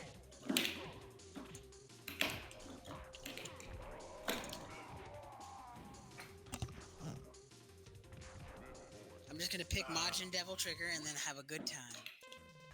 The only game I've been playing, like I said, outside of MOBAs, because don't do drugs, kids, is the new One Piece Musou.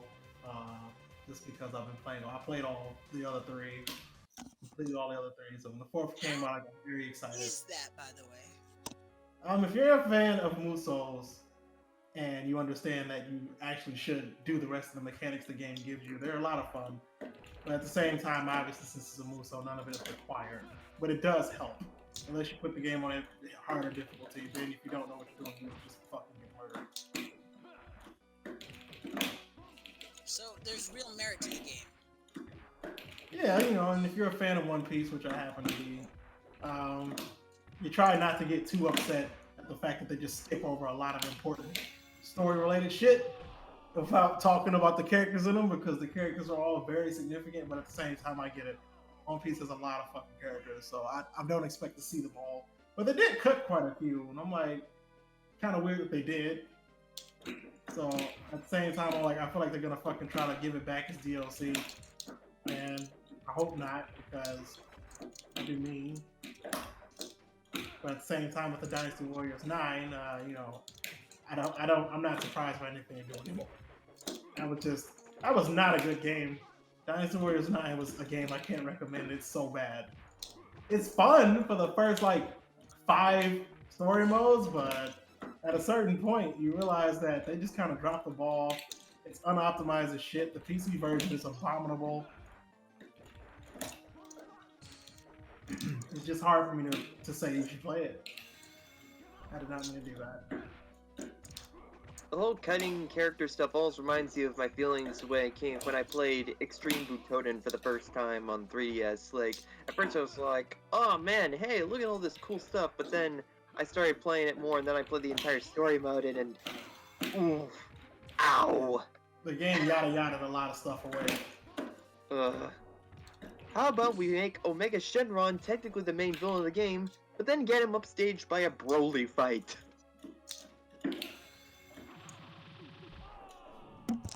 My man's got me blown up like a goddamn turkey dinner.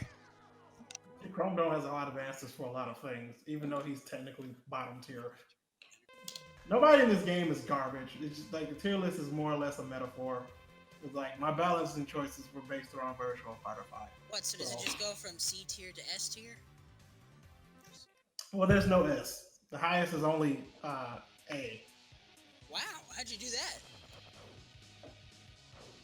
Magic. Did he fucking swipe that pizza from the Flash? Well, the Flash gave him some pizza. Oh, okay, never mind then. I dropped the world's easiest link.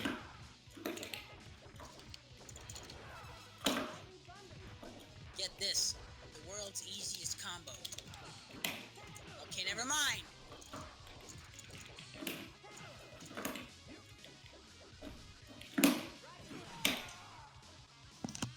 My man's got me slumped on the floor like I got hit by the mob. This is standard Michelangelo play, so if you want to use Michelangelo, you should be taking notes. Oh yeah, well then how about you do with Tornado? Pile on.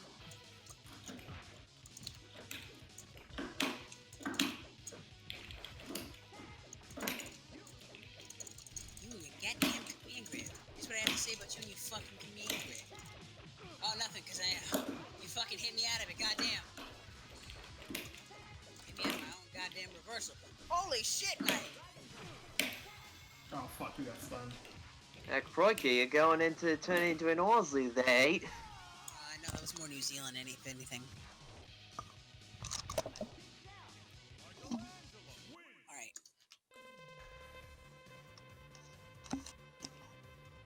Well, I wasn't expecting my ass to get turned into a bongo drum and get beat like Donkey Kong Jungle Beat, but here we are.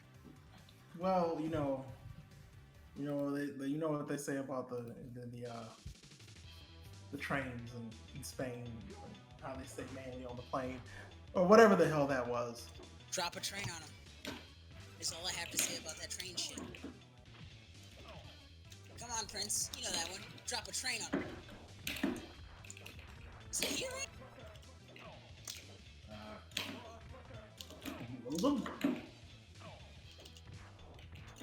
Okay, I'm back. Did I miss anything? I was mentioning drop a train on him, and you were nowhere to follow up.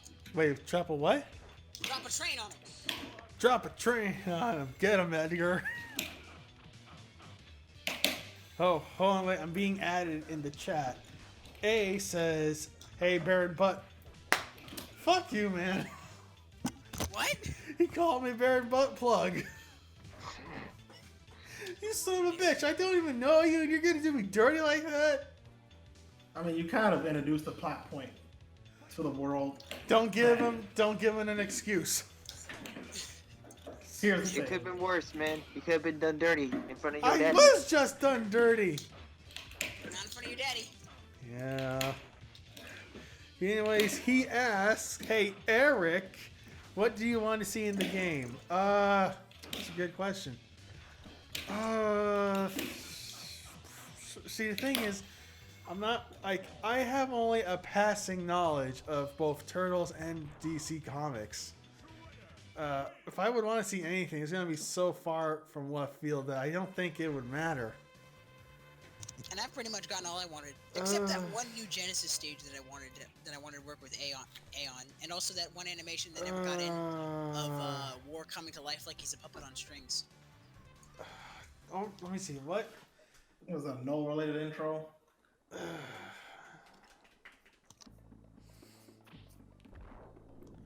See, is there anything I like to see in this game?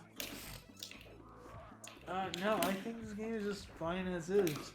And I feel like what I want to suggest would be too far left field, so I will not say. Is it manhwa? Yes, I want there to be a manhwa mode where the Turtles end up fighting Saint Seiya because I saw that the other day. Saint who? Saint Seiya. Oh, okay, that's... Hold on, wait, let me get the picture. I got it right here. So let's see. my We have dives into Turtles bootleg. Cross with Saint Seiya. And No, wait, hold on, let me post the thing. Bam, there it is. Too early. Holy crap. Cost me. I don't know how I turned that around. I'll link to this in chat. Watch this. Oh god. So yeah, I don't got nothing to suggest. Sorry, dog. And JoJo slid me $10. Thanks, buddy. Appreciate you. I thought he literally donated a 10-piece of chicken. I would not say no to that either. I pretty much will do anything as long as if you feed me or pay me, I'll do it. I'll keep that in mind. Alright, I linked it in chat. Check out that amazing art. Right there. Is that the first time I've ever gotten a perfect on you? Probably. My deep That doesn't dive. feel good. I feel like I'm setting myself up for an even greater disaster. Oh, Probably. you. Oh no! Oh, here's another good one. Some dude from Saint Seiya fighting Son Goku. Mean Seiya? I don't know which Saint Seiya man that is. Seiya! No, right? That's not Seiya. He doesn't wear the pink armor. Oh, never mind. Then that's fuck, He's I got gotta pink with greenish hair. do it. I dare you. I want you to. Is that Shun? No, the Shun's green. Saint Seiya is one of those things that looks cool, and I'd probably get into it, but man, there's so much. You ever have that? Like, there's something you see passing by, and you're like, I should look at that, but you never do. No.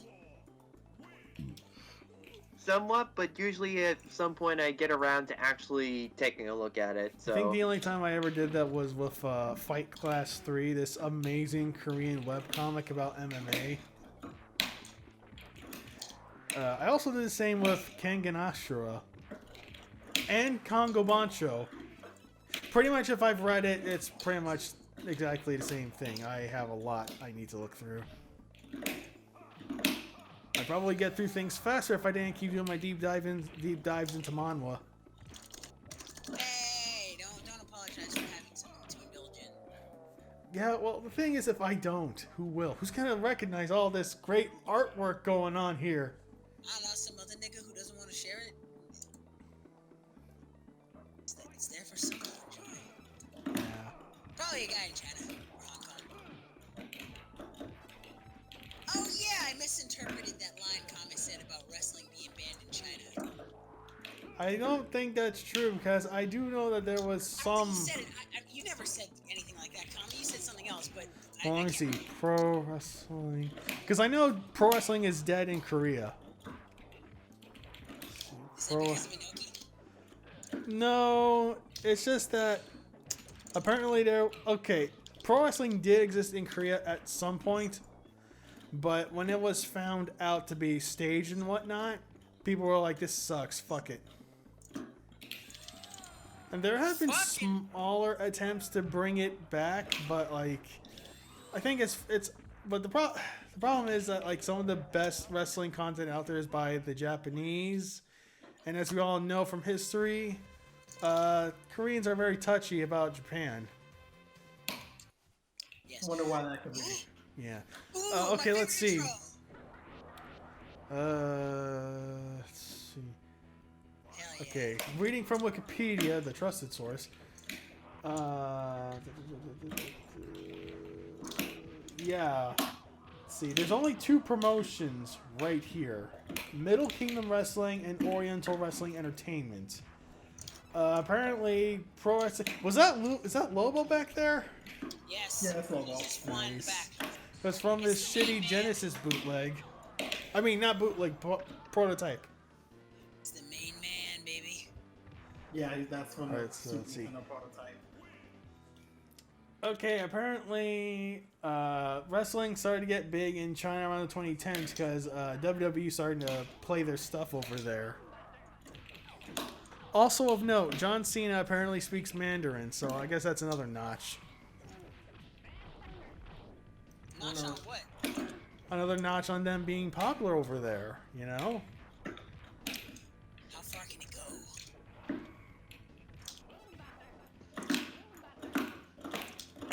Let's see. Yeah. Let's see. Oh wait, I forgot. You didn't design it to be like that. This isn't Third Strike.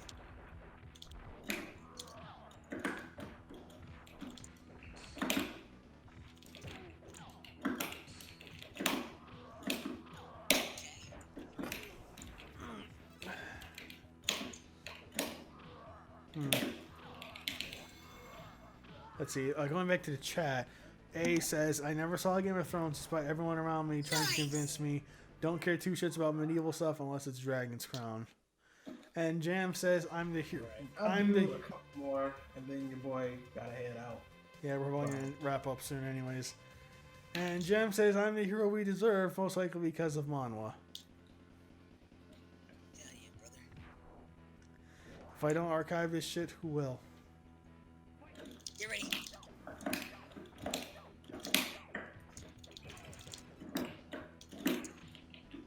I see. I don't have an answer for that comment. Would you like to see it? Never mind.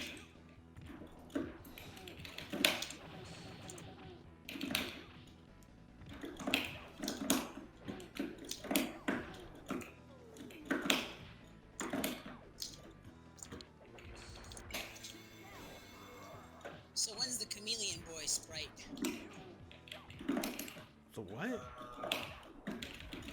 I really never planned that far ahead. Just like one of his head. Okay, so let me explain. So Kirby isn't actually the Kirby we play as isn't actually like the actual fifth turtle. He's actually the chameleon boy, the superhero from the Legion of Superheroes, pretending to be Kirby. And Kirby X is the actual Kirby, right? Yeah. There's a bit of setup to be explained for why that even is a thing. See, in the Justice League universe, the Teenage Mutant Ninja Turtles are, in fact, comic book characters and vice versa.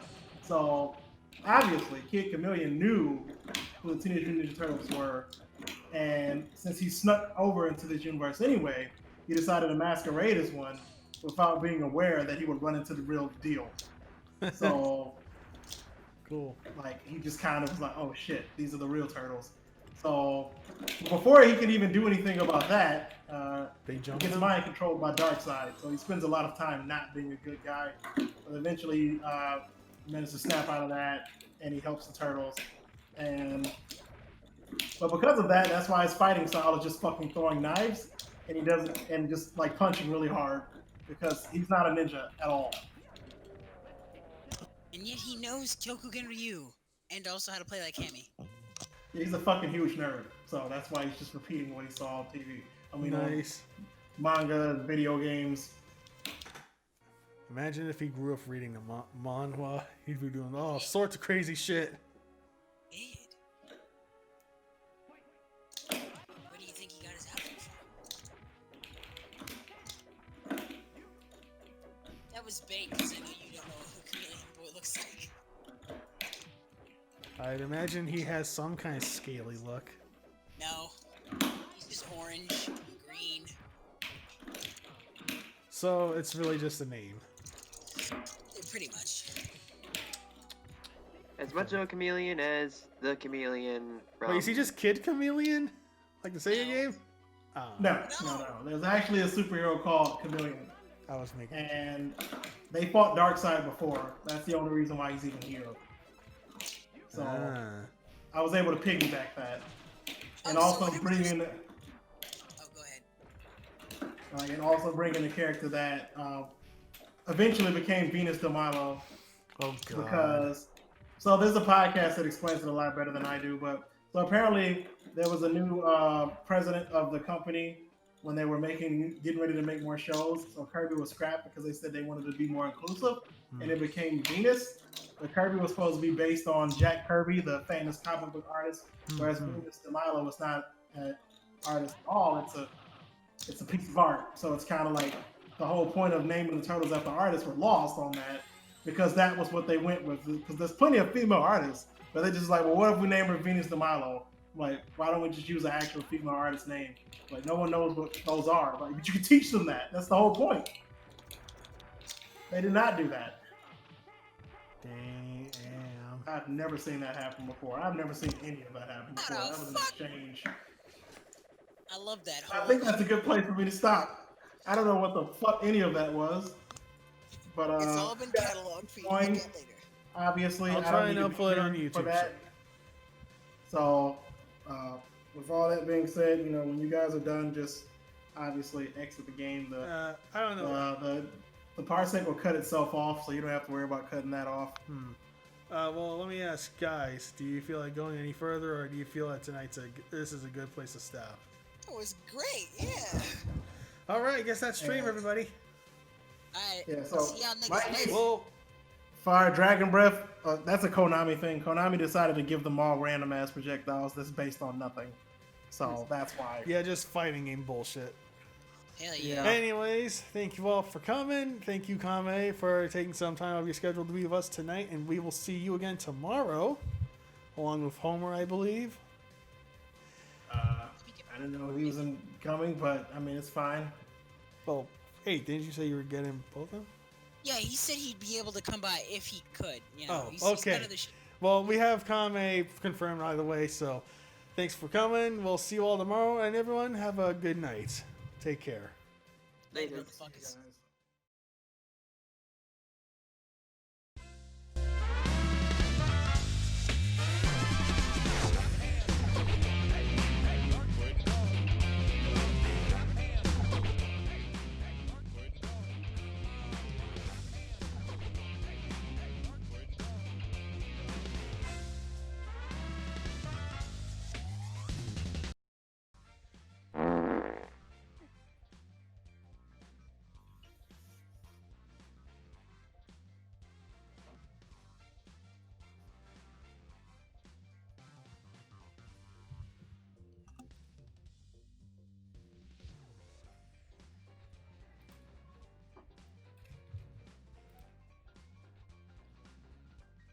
EightStarKaijin. Robot Hobo 64, or you can just call me Hobo.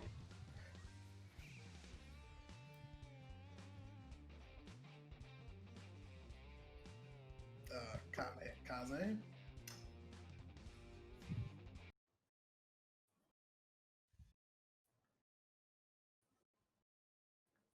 Oh, you were? I didn't know that. Cool. That's, whoa! Oh, okay. Holy shit, I was Wait, gonna they say. said do it to it? I thought that was a line from Archie Sonic. It is, but that's beside the point. Oh, shit. No. Look, I'm not gonna trace the lineage of Do It To It. Let's get on with the show.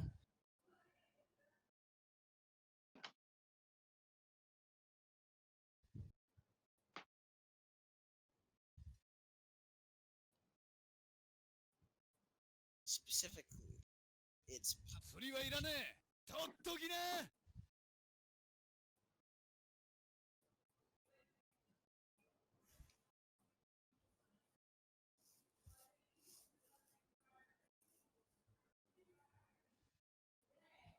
it's all good. Don't worry about it.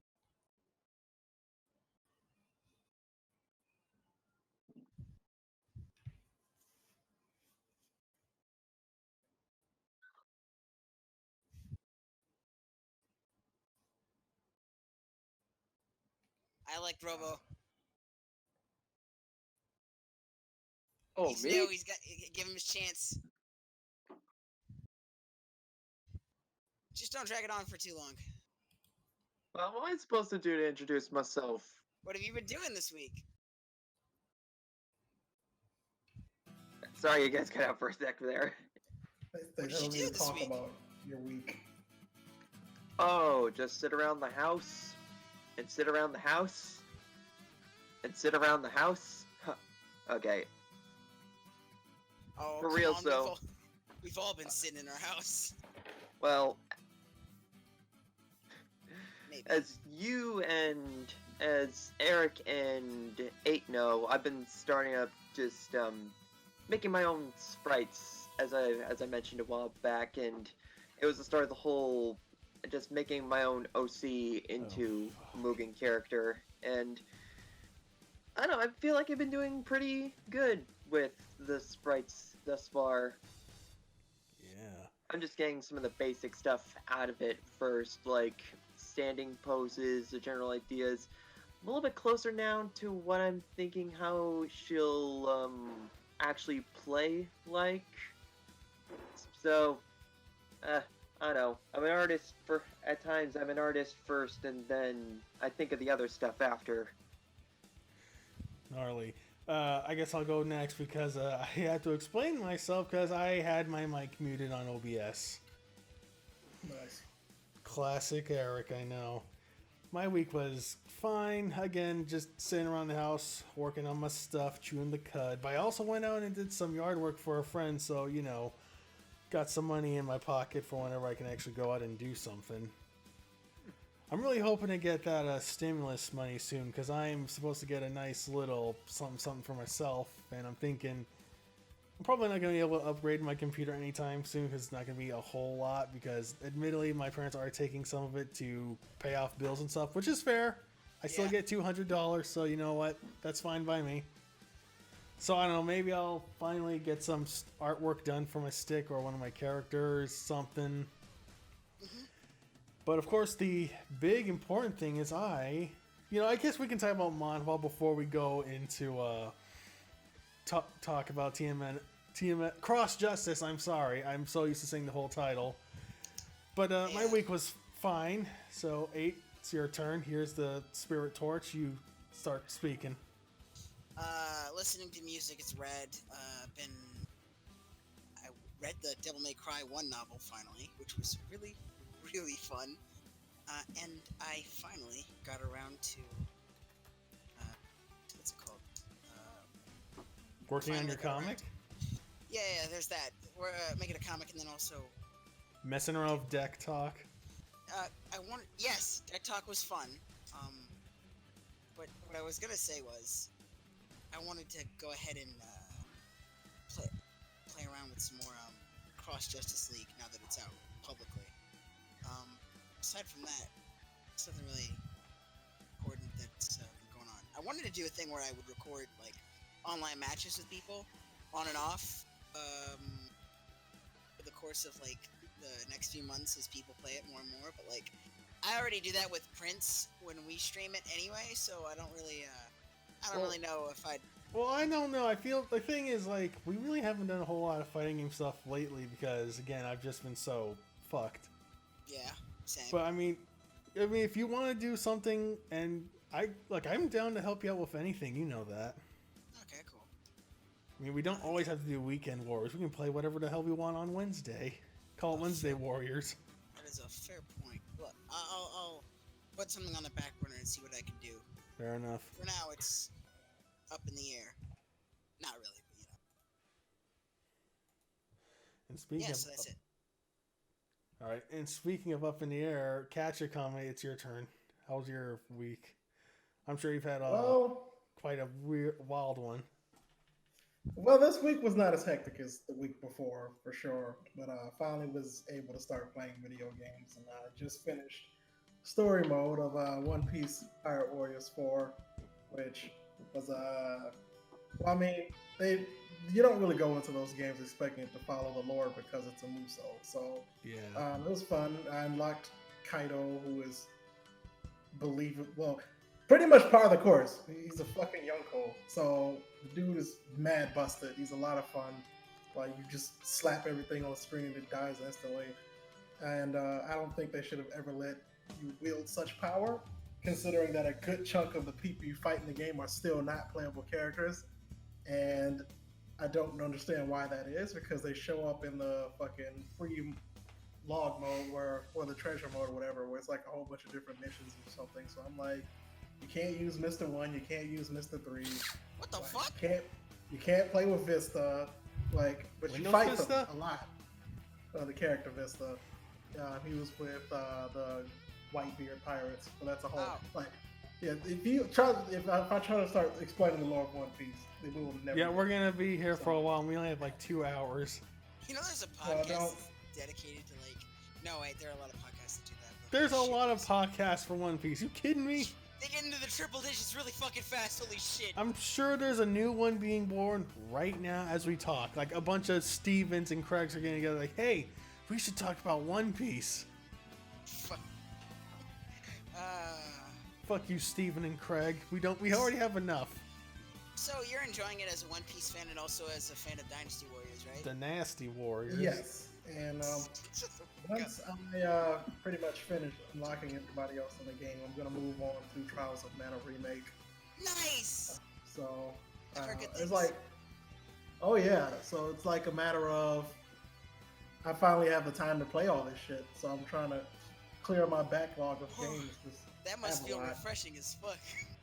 And once I do that, I will finally become a serious Battle for the Grid player. Like, my friends have been trying to get me into it. Gnarly. Like, I've had a team, but all the combos I used were patched out, so I basically have to start over.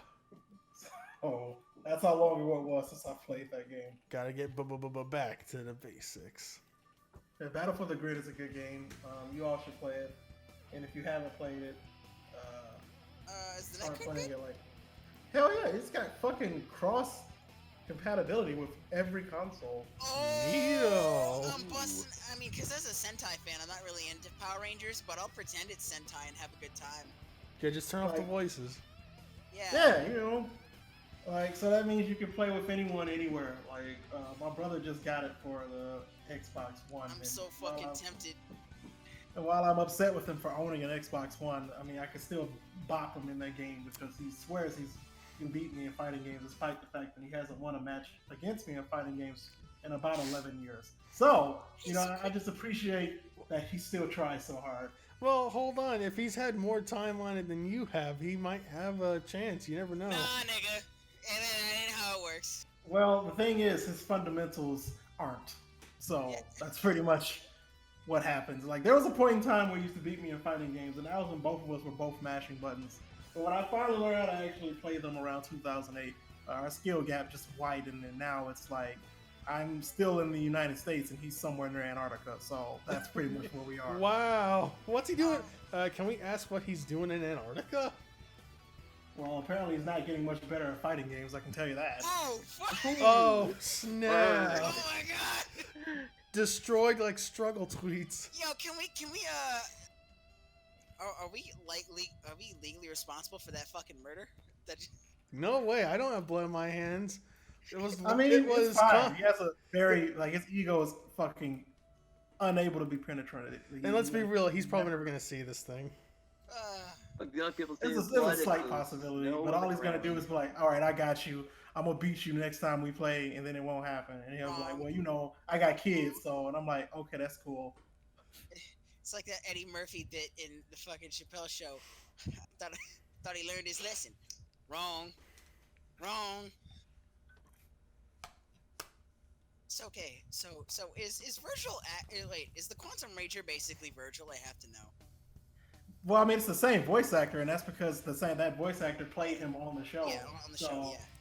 Yeah, they pretty much went out of their way to make. Which him is what Virgil. helped him do the mocap and voice for Virgil for DMC3, believe it or not. Nice. Right.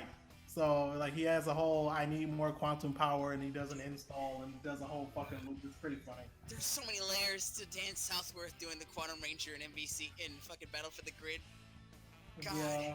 Speaking of which, I gotta ask, how is Doggy Kruger in there? Shadow Ranger or Deca Master is like one of my favorite Rangers. In all of Power Rangers and Super Sentai.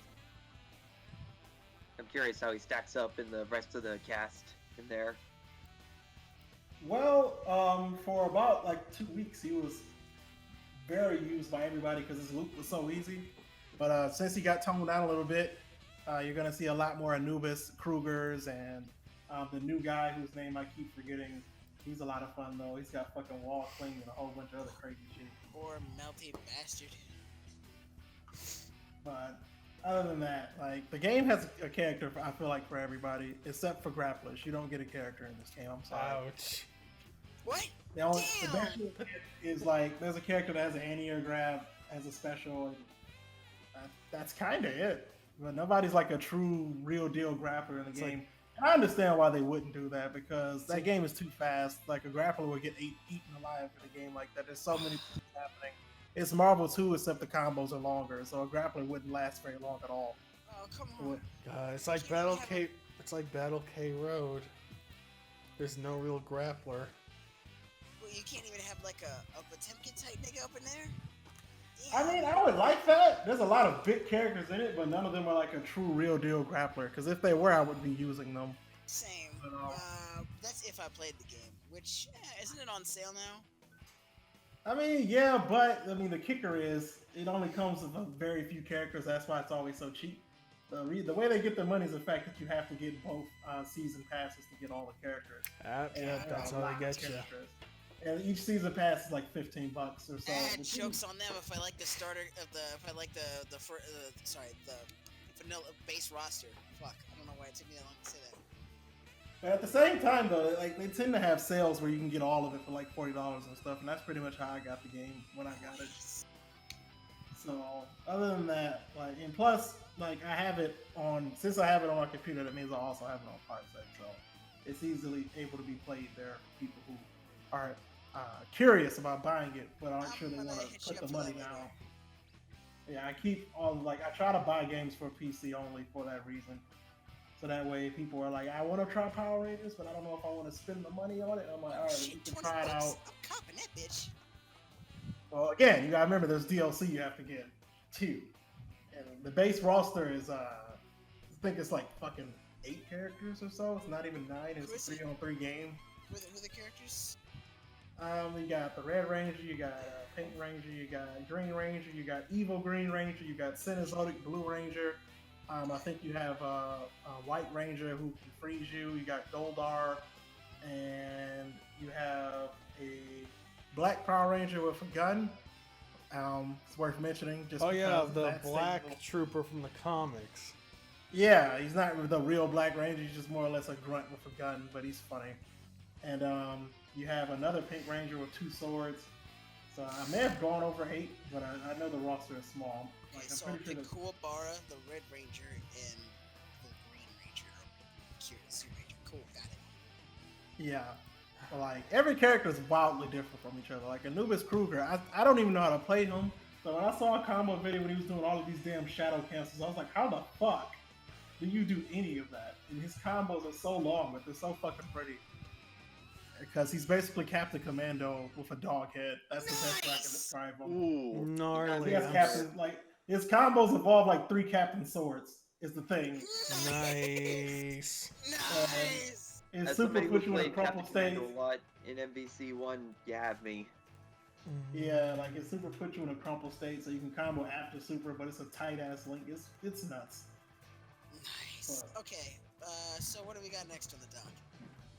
Well, I still do want to talk a little bit about manhwa. Yeah, go ahead. Go crazy. All right, hold on. Time for this week in manhwa. Stop! You ruined it, Jeremy. I literally You had had actual music for it? What the fuck? yes. All right, let's try it again. Second take. Pretend that didn't happen, folks. You're like the third Jeremy. I know this is funny. You My ruined name's- it too. You're Jeremy now. You fuckhead, Jeremy. You fucking shithead. All right, for real. One time, everyone just no giggles. Manhwa time.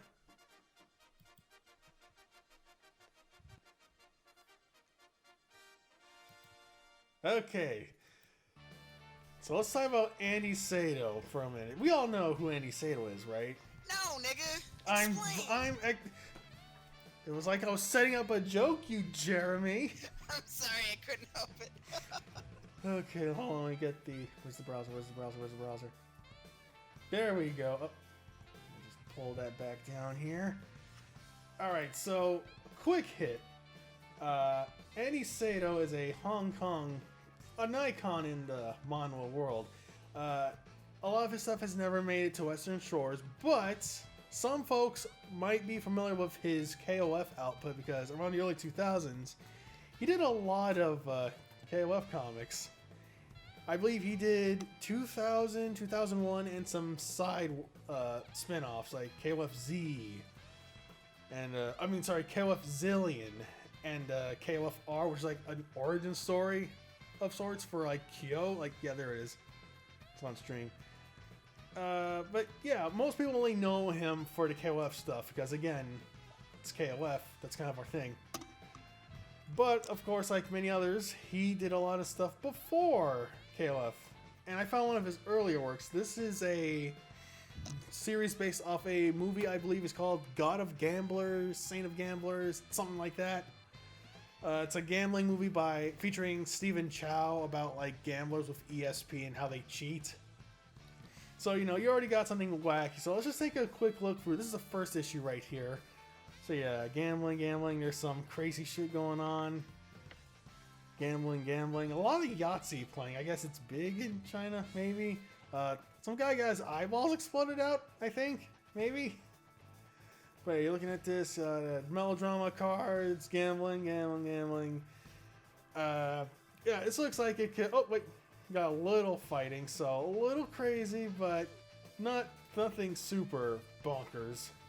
Gotta say that shot over there where it was just tossing the cards out gave me some Mad Gambit vibes. Where is it? I think I know what you're talking about. Yep, wait, there it is. Yeah. Kinetic card. Jinx. So yeah, gambling. With some fighting in it, fine, that sounds like it would be in a movie. But what I got interested on it for was what happens later on. Because you have no idea how crazy this shit gets. Now, there's always been this stereotype of manhwa that admittedly I have helped perpetuate myself. Because I'm just an outsider looking in. I want to learn more about manhwa. Like, legitimately. But at the same time, I was suckered into this series because of this. This is issue 78. Look at the cover, and you tell me if you notice anything. There's a lot of ultra people. Actually, those are salty egg Superman. That's what he's called in Taiwan. That's not a joke either. I'm in a server with another guy. He knows a lot about manhwa in Taiwan and Hong Kong. But, so yeah, we have a bunch of SD Ultramen and Gohan. Actually, looking at the whole composition of it, it kind of looks like something from the Turnless movie. It would not surprise me if they traced. So yeah, I know it's quite the jump, 70 issues in. But look at this. Everyone's doing super attacks. There's like some like it's frozen in ice. Oh, we can't show that one. I think there was a sex scene right there. But yeah, like look, yeah. Like see, look, there's an Ultraman. Oh, I should mention in an earlier issue, two guys fought. One, and they both use dice to like create their army of goons.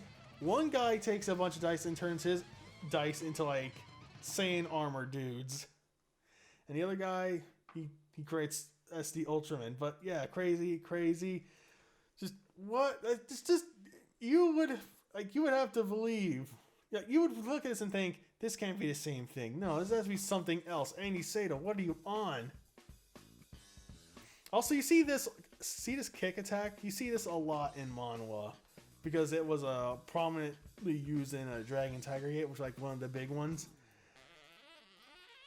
But yeah, like this was supposed to be about gambling, isn't it? Why is everyone going Super Saiyan? Why is there Ultraman? And why is this guy wearing like a pilot suit from Gundam? All these and more will not be answered in this episode. No, they won't. Whatever the hell this is. That's why we gotta have an E-Cast episode where we interview Andy Sato. Well, he is on Facebook, and I do follow his fan page, where he actually posts a lot of stuff. Hold on, let me see if we get the. Damn it, I can't get it out because then if I pull out Discord, it's gonna. But yeah, like, it's so bonkers. I'm going to release this later this week because I keep releasing all these crazy manhwa I find. But it's like, let's look at the Street Fighter 3 manhwa real quick. Like, it's just covers, but look at this. This all looks amazing. And it came with VCDs! Including behind the scenes, the game at the Tokyo Game Show. Look at all these alternate covers even. Damn, mouse pads. Look at them tiny CDs. Got stickers. They came with stickers. Yeah, they're perfect for the GameCube. Ooh, this is not a very good looking Necro right there. That's Necro when he found out that whole time he was on the train he was being charged for it. But like, it's just so cool, and I want to learn more about it, but no one's translating these because Mandarin's a hard language. And hey, look, it's the guy from Dragon Tiger Gate. Look at his fucking eyebrows. I mean, I know a guy who knows that. I mean, if you're willing to like, toss him a few bucks, he'll probably translate it. Oh, that's tempting. I'll keep that in mind. Ooh, this is a nice Chun-Li. Very nice. And look, this issue even came with the fucking gloves.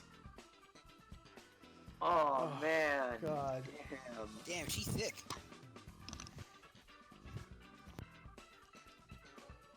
This one came with a headband. Oh, look at this one. I fucking recreated the life bars and shit. That's okay. There is one quibble I have with the arts behind all these Street Fighter manhwas. They give all the Shotos fucking kung fu shoes, and that pisses me off so much. Well, because feet are banned in that country, so. Is this band like wrestling? Okay, I think Yeah, you know. If you don't wear shoes, you go to jail. That's pretty much just. Can we explain that joke real quick? Please, You is have it to a put joke? Shower shoes on. Like if you go swimming, you have to wear like fucking water shoes. You cannot have shoes off. I don't know how I got this fucked up, but I thought that the last time we interviewed Kame, he told us that wrestling was banned in China. Even though I found out that's bullshit, it just wasn't popular until like lately. And I just took that as. Oh wait, stop! Frisbee. Street Fighter 3 Frisbee. Yeah, so I just took that as gospel, and then Yeah, you And just it go led to this outside. situation. Yeah, I can't believe people would just do that and lie on the internet. You really think people would just do that? Just go on the internet and lie? Fuck that chibi can. You know what? At some point, I wouldn't be surprised if one of these came with like a mini version of Akuma's Ibuki looks prayer like a- necklace. Ibuki looks like she's like 29. Yeah, the thing is, if this artist, like he really loves giving everyone like photorealistic faces, and like if you're a good guy, you're gonna be super fucking handsome. I'm okay with that. But if you're Akuma, where is it? Yeah, look at that fucking grotesque visage. I mean, that looks I spot like on for shit. Akuma. Well, that's what I want for my Akuma. Now to what look about ugly. Balrog? Oh god, do I have to look Ooh. for the Alpha comic? Yes, you do. Yes, you Hold do. on, I know a website. Give it. This better not turn into a yikes moment. I swear to God, he better look like a normal black person. Oh, See- come on. You can't expect that from Chinese artists in the 90s. Alright, there it is. I'm speechless. Right there, smack dab in the middle. I'm trying to look. What the fuck? Oh, that's Birdie. Yeah. Yeah, Okay. you said Barlog? No, damn it, I can't open up Discord right now because it'll fuck up the little thingy I have. No, it's fine. But yeah, that. Oh Birdie damn! kinda Look at looks the like chin on Akuma. Birdie Oh. looks. Birdie looks like the pimp from Demons, that weird 1984 Italian horror movie. No, The hold on. fuck? What But look at was- Akuma over there. Look at that chin. Damn, that's That an shit Akuma. You could measure it. You could Yeah, make a straight so that's take a fucking my... straight edge, chisel that shit. That's So what that's- his I shit mean, is. that's the fifth secret boss, Chin Akuma. Okay. Okay. So chin is also like a weird like Japanese term for like dick. So Yeah, Chin Chin. that might get a little weird. Alright, that's enough manhwa talk. We'll eventually do a whole episode about this where I just ramble on about Sea Tiger and Dragon Tiger Gate and Doomsday Wolf and some of all this other bullshit. All of that sounded like 90s comic books made by Image that never made it past issue 5. Ironically, there were a few manhwa that I know of that actually got translated into English by Image. I believe it was Whoa. Solar Lord and Mega Dragon and Tiger. But Oh my- okay, enough fluff, enough about me. Let's get to the real meat of tonight's stream. Yeah, Let's I mean, interrogate Kame. Where the fuck were you last night at the hours between 5 and 8 p.m.? Eating? That checks out. Okay, but for real, we all know why we're really here, why we're really doing this. We're going to talk to Kame about cross-justice. So, who want, 8? You want, start us off? well, so last time we interviewed you, the project itself hadn't been like publicly released yet. So if you wanted to Yeah. play it, you had to go into like the SNES Fighters Discord, and like talk to people and also download it from like a Google Drive link. But now you can just go onto the site and do it. And I wanted to like talk about what. Let's see. So that pretty much the whole process of getting a hold of enough people to. So what's the best way to put it? A team? So now that it's actually out here, how do you feel? And what was there any anxiety moments before you released it? Well, now that the game is out, it is a cautious yet heavy load off of my back because it's done. And as far as anxiety goes, well, there was a fuck ton of it, only because of the fact that the day of release, I was supposed to not go anywhere. Which would give me a 5-hour buffer between the time I was going to release it, which was 11 a.m., and the fact that there were still last-minute things that needed to be done. At that moment, it was told to me that I had to basically drive for 4 hours, Oof. which left me with 1 hour instead of 5. And as I was driving, I remembered like 4 things that I forgot to do. So as I was on my way home, I literally stopped the car and took my phone and logged into my computer from my phone because I forgot there were some files that I needed to update that weren't in the public folder. So I had to do just that. So I moved the files over and then I re-uploaded the game. And then I had everything saved as a draft to post because I knew I would have to do it from my phone. And I made the public post while I still had about an hour and 5 minutes left of driving. So while I was driving, I was like checking my phone and seeing what people were saying, and a whole bunch of things were happening. And I remember the night before, I made like one change that I thought wasn't going to be a problem. As it turns out, it was a big fucking problem. And I had to immediately like speed to get home just to fix it.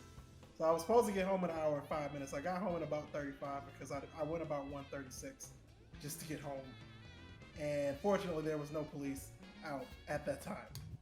But I was like, the longer I wait, the more that the possibility that this bug that I know is in the game is going to be found by somebody.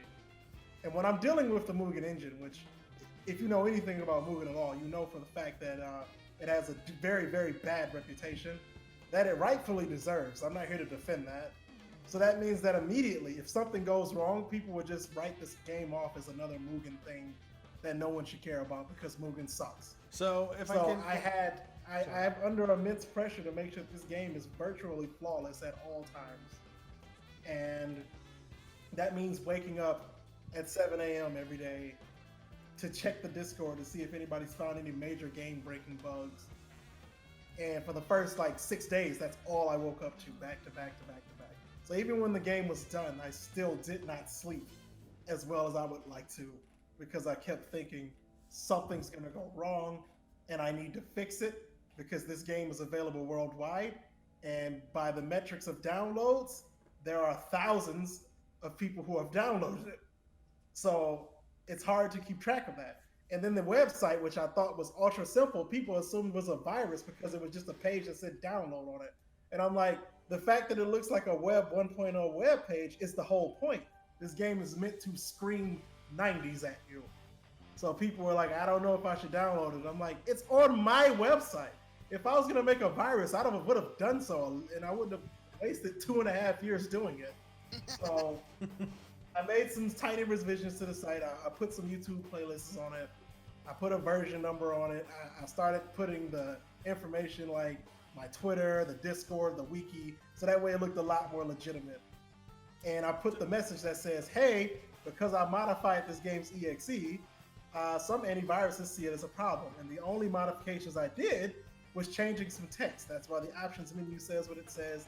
That's why the game actually says what version of the game it is at the bottom, because otherwise it would just say M.U.G.E.N 1.0.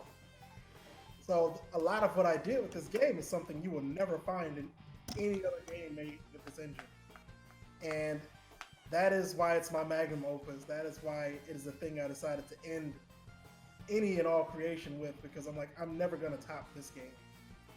And for the second part of the question, as for how people got involved, people just fucking showed up. And I can attest to this. We just rolled with it. Everybody who wanted to pitch in, I said they could pitch in. People had feedback and everything else. People came, people went, and we just kept rocking. But the major turning point was I released the frame data for Sailor Moon S, and Event Hubs covered that. So a couple people showed up to the SNES Fighters Discord because of that, and they started asking questions about what this channel was for. And you had people who were like, oh, it's just a M.U.G.E.N game, and I would have to cut them off and say, no, it's just not just a M.U.G.E.N game. It's a project in which I'm going to do something huge for the community of this Discord. It's not just going to be a compilation. I hate when people just write it off and say, oh, it's a M.U.G.E.N game, because that's underselling it. And that's solidifying the reputation M.U.G.E.N has without even giving me a chance to explain it. Yeah. So I had to reprimand people to say, let me tell people what it is, because you're all doing a really shitty job of it.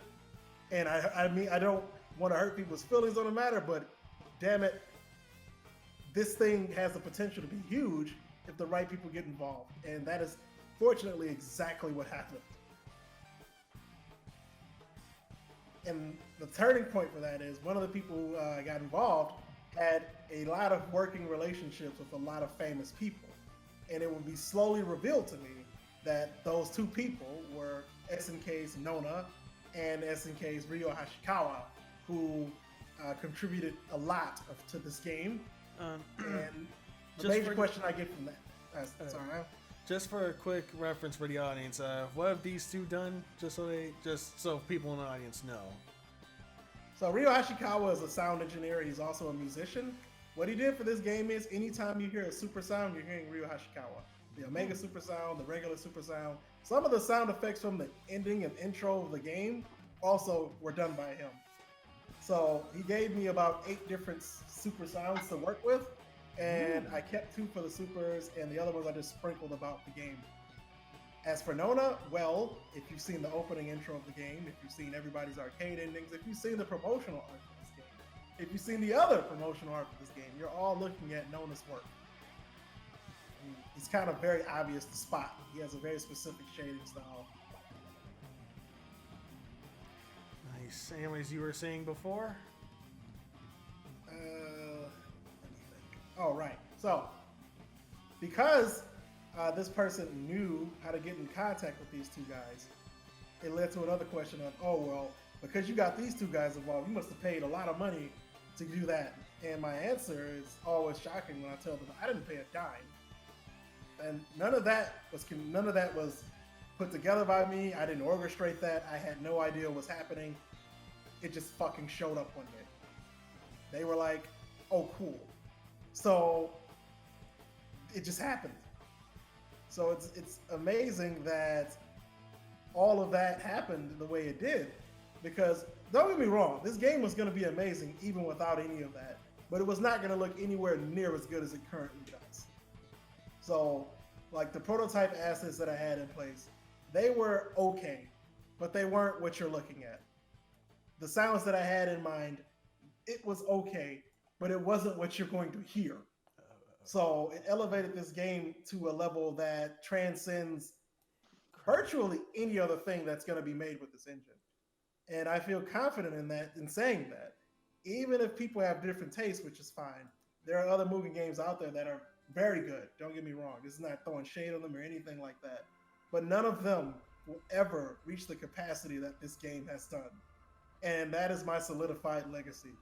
Basically, I dropped this on them and said, fuck with me, and walked away. Damn. What a story. So,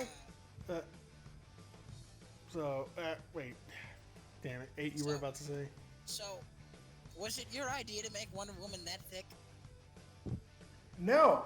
Isn't that just how the sprite is? Yeah, those are all done by Blizzard. Funny thing about Wonder Woman's sprites, a lot of her frames are traced from Cammy. And really? It's kind of obvious if you look at her walking frames, especially. She basically has Cammy's walk animation. Wow, I can't believe they Dragon Mastered this. Yeah, this was Blizzard's first and only fighting game, and it showed because the shading is inconsistent. The color separation that had to be done just to make colors was extensive, and the shadows were literally part of the characters.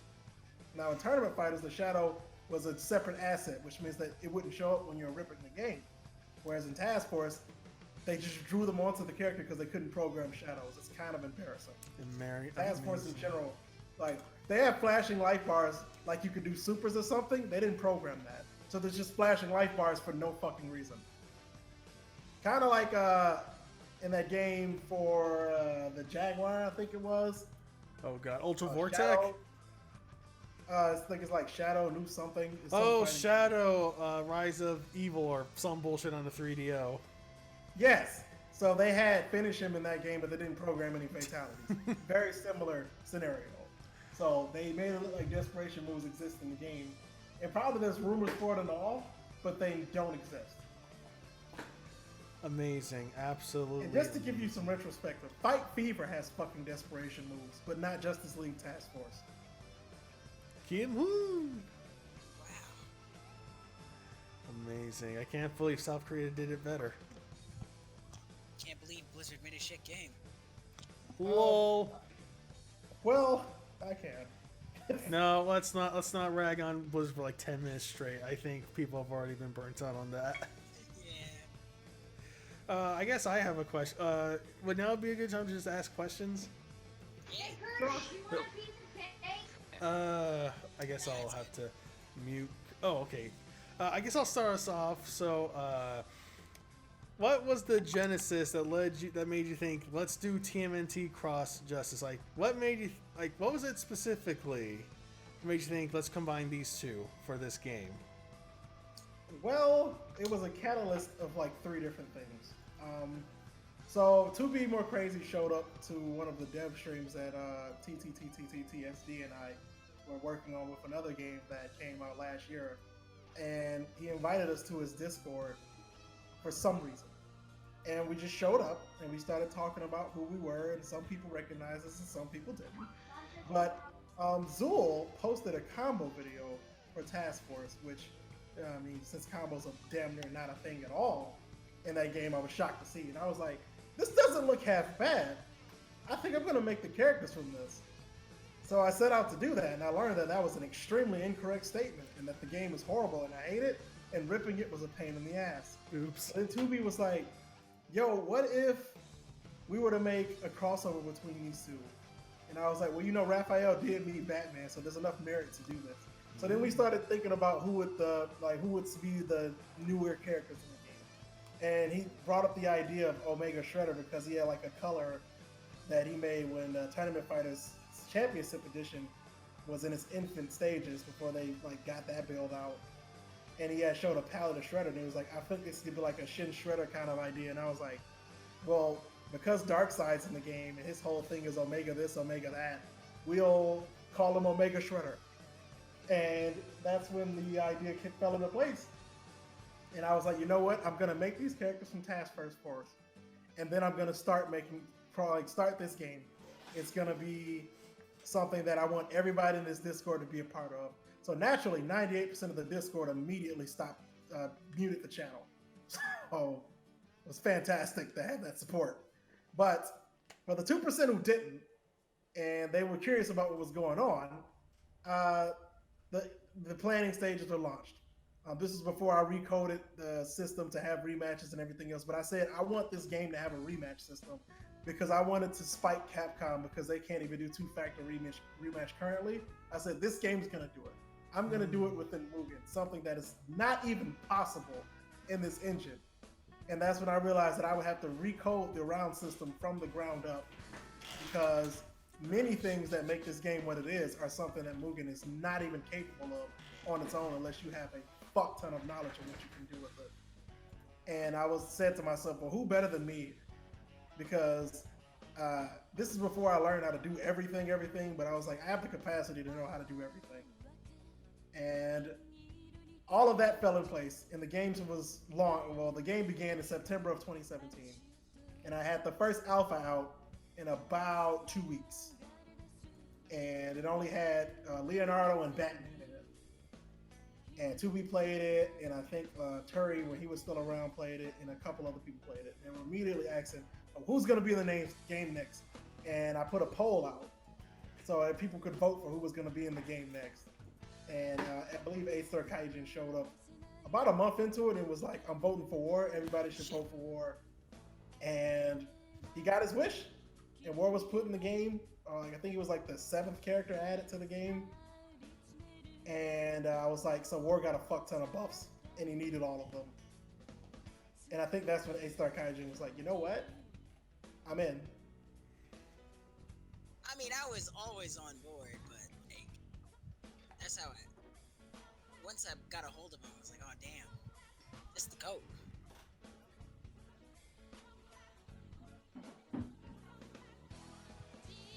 That's pretty much how the game came together, initially anyway. Nice. All right, 8, do you have a question? I mean, I don't remember most of what I usually. Hang on a sec. One sec. Alright, so I usually got most of my answers from we did this last time we interviewed you, and I just talked to you like all the time anyway about the game, so most of my questions have already been answered. I guess now I gotta say, have you been seeing some meta changed around for the characters? You know, like there was an established idea for this character, but now people are doing some weird shit with this insert character's name here that you didn't expect. I would say the characters that got the most things that I was not prepared for, which were slightly also bugs, was Green Arrow. No. To the point, there was a lot of tech found with Green Arrow that I didn't even know was going to be. And I knew it was gonna be found, but I was like, I would just hope people give Green Arrow a try because he's a huge ass owner, but he has some really cool things that he can do. And a couple people picked up on that. And immediately there were things that I was like, oh, okay, that's not supposed to happen. That's a bug. I need to fix that. Because he had like 3 100% combos for everybody in the game. Fuck And yeah. they were all based on bugs. Son. So once I fixed those bugs, now it's like half of the cast can get 100% it, and I'm fine with that because, I mean, don't get hit. And the other half, it just does a lot of stun. But it's all fair game.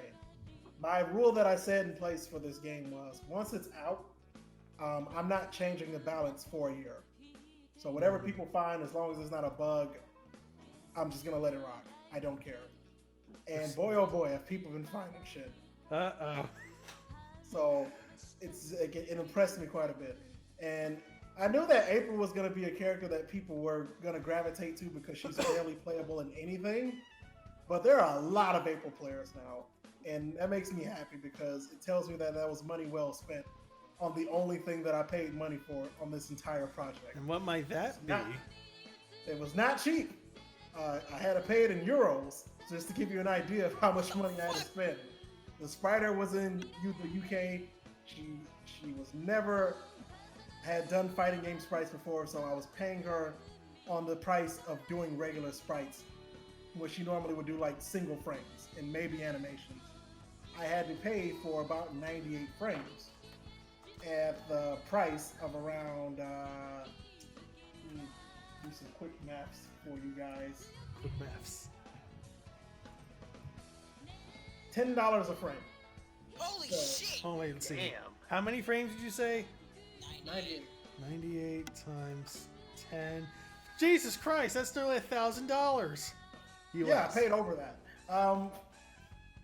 That was after negotiation. The original price was somewhere around $1,500, but I negotiated it down Holy. to about 1,200 Christ alive. euros even. So, well, 1,000 euros. But once you convert that to to USD, that's about $1,200. God dang. Jesus. Still, hey, cheap. Holy That was crap. 5 of them. So with Rat King, fortunately, there was 2 sprites for Rat King. The first one I paid like 100 or so bucks because there was only like 54 frames that needed to be done, but I just was not happy about the quality of the work. So a friend of mine stepped in, which you're gonna hear this a lot. A lot of people I know stepped out of retirement to fucking contribute to this game, and One last job. I couldn't. Yeah, literally a one last. Like for example, the secret colors. Like 80% of them were done by somebody who hates this engine and he left it a long time ago. But he was very good at making colors, and I called in a favor from him, and he delivered it within a week. So Nice. I was very happy about that. But the Spriter, well, he goes by many names. He's Mini Ninjas. He's Rolento. He's Rolent. He's Entropy. Like all of these are different names that he's had. The dude is a fucking amazing Spriter, but he does not have a lot of time most of the time. So I actually had to split the difference. Inigami also got some sprites done for Rat King, and I asked him to let me use a few of them. And that's what you're seeing when he does his jumping attacks. But like the ground attacks, those are all done by Mini Ninjas. Like the fucking Alex kick, the fucking Crouching Hard punch. Nice. All of those were done off of references that I gave him and said, I want you to make it this many frames, and here's what I want it to look like. And he really delivered.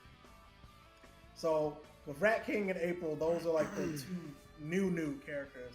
Because Rat King otherwise was known for like having, I think he had about 50 frames total when I ripped him all those years ago, because that's how little he had going on.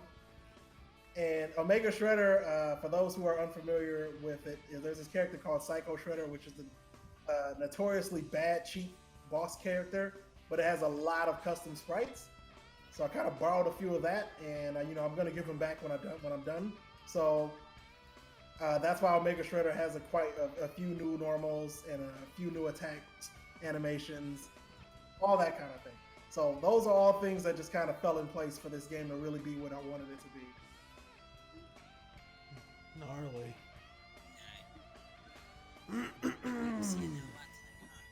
What? What?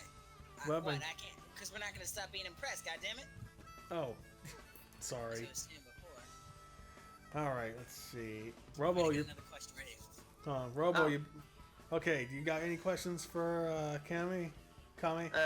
Admittedly, the one that you had about how the game came to fruition was one of my questions, but I do have one. I'm curious as to the music of the game. I hear some that are, I believe, are remixes of various songs from the TMNT arcade game. I'm pretty sure you heard the first stage boss theme from Turtles in Time. I'm just curious who's behind the music, where the general artist and all that. I can answer that one. Okay, so you heard the boss theme. That's actually just that's just a track from the boss themes from Violent Storm. Oh. A lot of this is usually just Konami arcade music, or music from the respective games of the Tournament Fighters soundtrack and the Task Force soundtrack, and some beta tracks. Flash's stage is a beta track, and so is the Spirits Boulevard stage. What is it? Stage 26, Kame? Yeah, April stage has a beta track. Wonder Woman stage has a beta track. Green Arrow has a beta track. So there was about 7 beta tracks total, and I used about 5 of them in this game.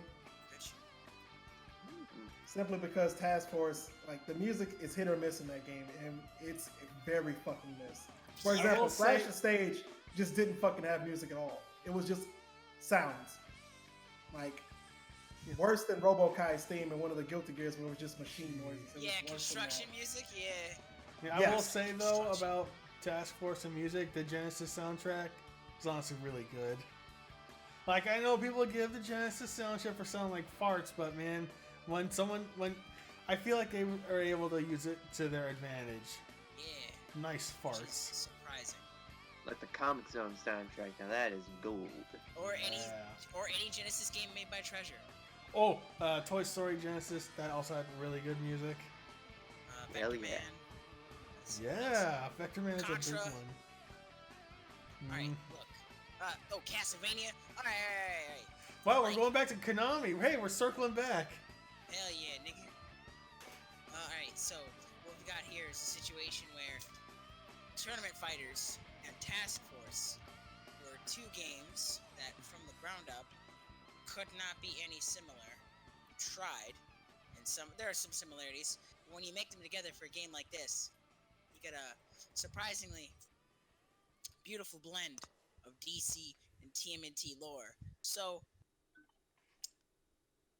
what is your favorite, like, little Easter egg referencing either series? I would say probably one of my favorite Easter eggs in this game is... Oh man, that's tough. There's so many of them. I would say probably Omega Shredder's ending. It's probably one of my favorite Easter eggs because it... well, spoiler alert, so fuck it. It references the Mirage Turtles. So Shredder, in Omega Shredder's ending, he is freed from Darkseid's control, and he kills Darkseid, which means that he himself was probably going to die soon because Darkseid was the reason he was alive. So he says, I'm going to take your machine that you use to travel to different dimensions, and I'm going to kill the turtles across every timeline that I can before that happens. And the first timeline he encounters is the original Mirage Turtles. Nice. And he's ready to fight them. Oh, he's going to get fucked up. Like, it's just kind of alluded that it's about to be a big ass battle that we don't get to see the outcome of. But I mean, you can probably guess how that's gonna go, since the original Shredder died like 2 issues in. No, he died one issue. Well, I thought it was the first issue. Yeah. He got Yeah, fucking Donatello got chucks cooked. his stick. He got cooked pretty fast by the Mirage Turtles, so it's Okay. not like it's gonna go well for him. I mean, he got some good hits in, but then he pulls out a grenade like a bitch, and Donatello's like, "Psych, nigga," and then chucks a stick at him, and he falls off the side of a building, blows up, and dies. Oh my god. Then the worms came and ate him. Then he resurrected through those worms. And then came Worms Armageddon. And the Technically, other yes. thing about that Really? one is I was just one of making the reference to things Worms. that is a link to Omega Shredder in his ending is it references the open BOR community and the Rescue Palooza fan game that's really good. So we put all the different names associated with that, and then What's the name of this all game? of this, of course, was done by AO. What's going on? He just came up with a lot of the initial direction for how these things went, and I just put them in motion based on how I envisioned it in my head. But like wait, it was like what was the name of the open board game? it's called Teenage Mutant Ninja Turtles Rescue Palooza. Okay. Alright. Oh, I think I've heard about that actually. Yeah, if you haven't played it, you definitely should. It's really Oh good. yeah, I saw. Yeah, this was getting a lot of traction back then, a while back. Same kinda. Yeah, so a lot of the endings, like for people curious about how I came about directing them, I just got a lot of assets given to me and a general idea of how the ending should go. There was a couple endings where like some of it was a lot more direct, but a lot of it was just like make some shit happen with this. Can I talk And- about that? Because I actually helped with some of those endings. Okay. Okay. Sometimes what's going on here would just pop up and be like, yo, what references should I put in for when I asked Nona to do sprites for the DC characters? Because I don't know shit about the lore. I'm like, oh boy. So I tossed him like, I don't know, 10, 13 different images of like comic books to reference from, like Batman Year One, Super All-Star Superman, fucking that time Wonder Woman worked at a Taco Bell. What? What? Oh, you don't know that shit, Now huh? hold on, we gotta stop talking about this. Explain. Okay, so Wonder Woman at one point in the 90s got a not Taco Bell job, and one of the fucking covers of it is her just like in the Wonder Woman outfit with like a Taco Bell hat. And she's smiling, and I'm like, yo, dude, if Nona fucking references this, I'm done. And he's like, I don't know, but that's fucking hilarious. And I like gave him a shit ton of stuff to work with, and I was like, yo, do this, this, or this. Nice. Yo, you gotta link me to this 8. I need to see proof of this. I need shit. the deep. Just type in Wonder Woman Taco Bell. Like, I imagine just during the whole process of this, your brain is like, I must find the deepest reference to cut. Exactly! That's exactly what I thought. I was like, oh fuck. I can reference All-Star Superman. Nona can draw a reference to All-Star Superman. I'm done. I can die happy. Oh my god, you're not lying. Let me just, actually, let me find a picture. Let me put it on stream for everyone to see. Oh, that shit was strong, nigga. I'm sad he didn't go with the fucking Taco Bell Wonder Woman picture. Okay. I would have lost my shit. Let me see. Oh, Okay. that's amazing. Hold on, we gotta show the audience. I also came up with, obviously, the ending for, no, not the ending. I didn't come up with the ending for War. I just told what's going on here, what I thought would work to him for War. And I can't remember any other characters I helped out with, other than, ending-wise? I don't remember, but that's usually how, like, my input on the endings were. Alright, bam! There it is. Right there. Oh, it's gold. Oh, I love it. It's almost as good as haired Bass Rootin'. Holy shit. Alright. Yo, we got Pizza Time Spidey. Now we got Taco Bell Wonder Woman. So Yeah. what else on your end with the endings? Well, a lot of things. Well, there was a lot of mystery to my process of developing the lore for this game, and for the most part, it was kind of wrote in advance on what I wanted to happen. AO would talk to me about, So how does it? What characters are gonna be in the end, and what character did what, and who's where, and all this other stuff. And I have the answers to that. I just didn't really write it down. So Damn. at a certain point, I'm gonna have to make a definitive plot for this game, and that's gonna be a task because Damn, I would love to help you with that. It's gonna be a task like force. a good chunk of it is on the wiki, What the fuck? but the rest of it is in my head, and The that makes it a personal little wiki. more complicated to deal with, so to speak. But when I make the endings, when I made the intro dialogue, barring the people who made Wars, which was 8-star, I made it up on the spot, like literally on the spot. Like I would I would put the ending together and write the dialogue as I was putting the ending together. Like, so there was no grandiose scheme, there was no notes or anything like that. I just fucking wrote some shit down, and for whatever miraculous reason, I stayed in character and on brand on everything I did. Yeah, Nice. it's good. It all works out. Uh, Worked out in the end, like Matt and Pat. Dude, did he ever tell you about how like the process went for the endings? Like, hey, what's going on here with like, do like quick sketches with like the dialogue and send it to Nona in Japanese? I remember that part. I actually have some of them. I can put them on here if you like. Sure, let's show the world. Wait, would this be okay with him though? I mean, he doesn't give a shit. I asked his permission beforehand if I could release that stuff publicly. And he said, He said, "Yeah, fuck it. I don't "All care." right, go ahead. Show me what you got. I'll throw it up on screen." All right. Just gotta do one more thing. There we go. Stuff like that. All right, let me just drag that onto the desktop. God, I can't wait to talk about the cut content. Not cut content, but stuff that was planned but didn't. Just get cutting put in room there. floor.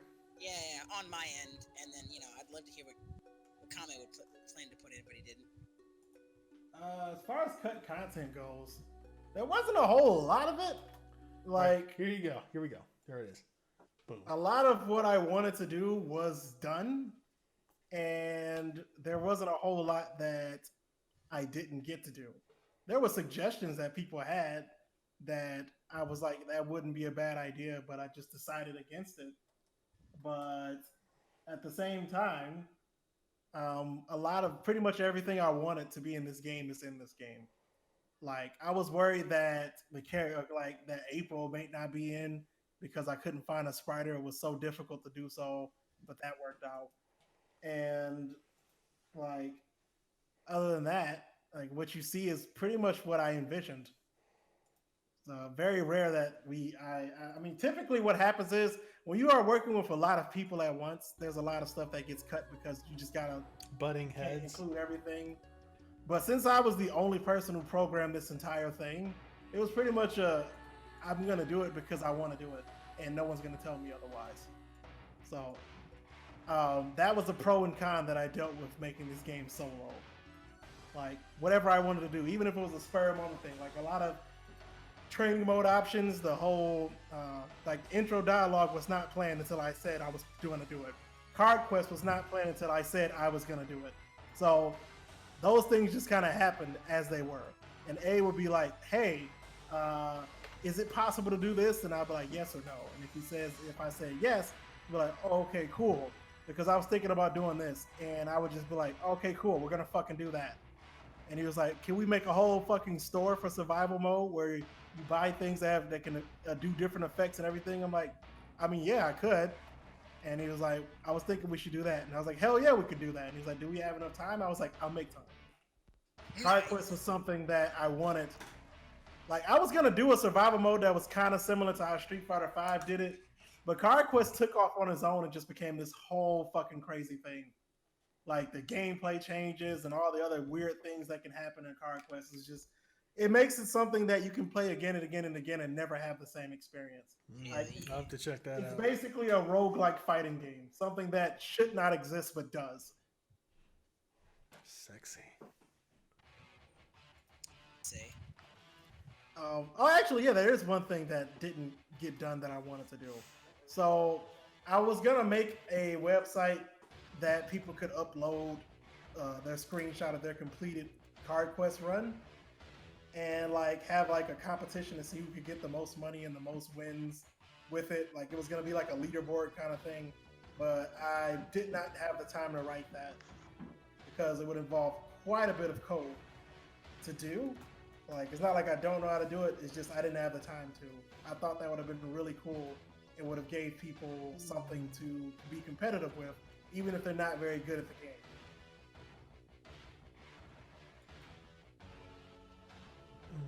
Damn. That'd have been cool. Let's see, what else? On my end, I did try to, I wanted to work with, hey, what's going on? Sorry. Huh? I'll let him finish first before I say the rest. I guess in the meantime, if anyone in chat has any questions, feel free to drop them. Because I looked at the Curious Cat, and you know what I got? I got 5 porn bots asking me questions. You dirty motherfucker. You know, all right, so my wireless headphones are being really stupid today. This normally never happens, but it keeps dropping all audio. And then now, like, the voices are being big questions. So I can hear you guys, and unfortunately, I use a different mic for that reason. That's fine. You gotta do what you gotta do. Okay, in the meantime, is it alright if I just put in some other shit that I did behind the scenes?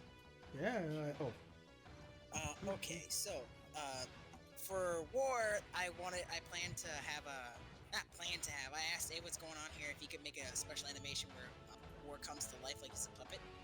Because in the context of the original Archie comic story, he was a puppet controlled by death. But as far as I know, that never got off the ground, but here's what it was. Here's the 2 little sprites that it was gonna, like, have a connection to, among other things. He did eventually manage to make the 4 Horsemen win pose that I suggested to him, where basically they show up like they're villains out of a DBZ movie, and then they just kind of like they do that cool anime thing where they disappear with like one wave of the hand. As far as I know, I don't know how long that took him, but it did have to require him doing some like fuck shit with the sprites, like the one for I think Pestilence. Yeah, the sprite for Pestilence and the sprite for Famine are they're edits, hard edits of Glacius from SNES Killer Instinct and one of the skeletons from Castlevania. Oh wow! I can see that now. So also what we did was I really wanted him to help. I wanted to help him make a new Genesis stage.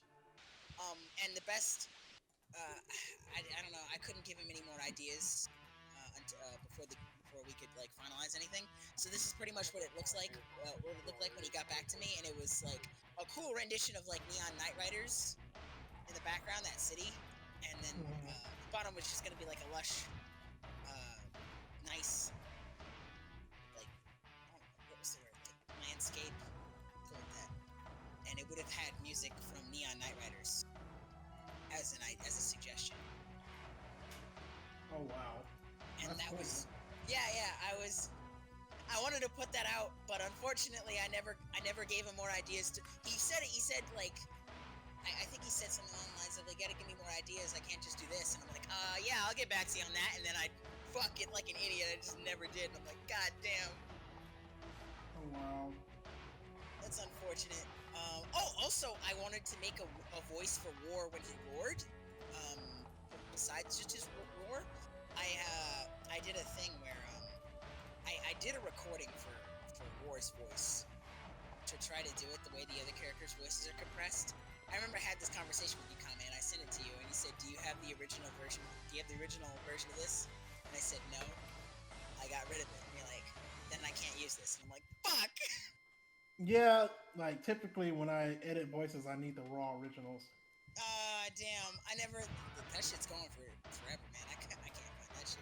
But yeah, it was basically going to be for an animation. I was gonna request to A what's going on here for turtle specific intros, to where every time he met the turtles, he would just go like bang, he would point his finger, and then he would roar out the words "bang," and then start the match. Another one I had planned was not planned.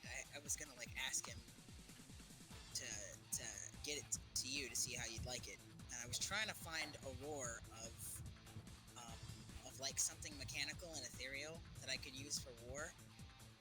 And I took something from an anime called Take the X Train, and this is basically these two MP3s I had. Don't play them out on here, but like, Yeah, I won't.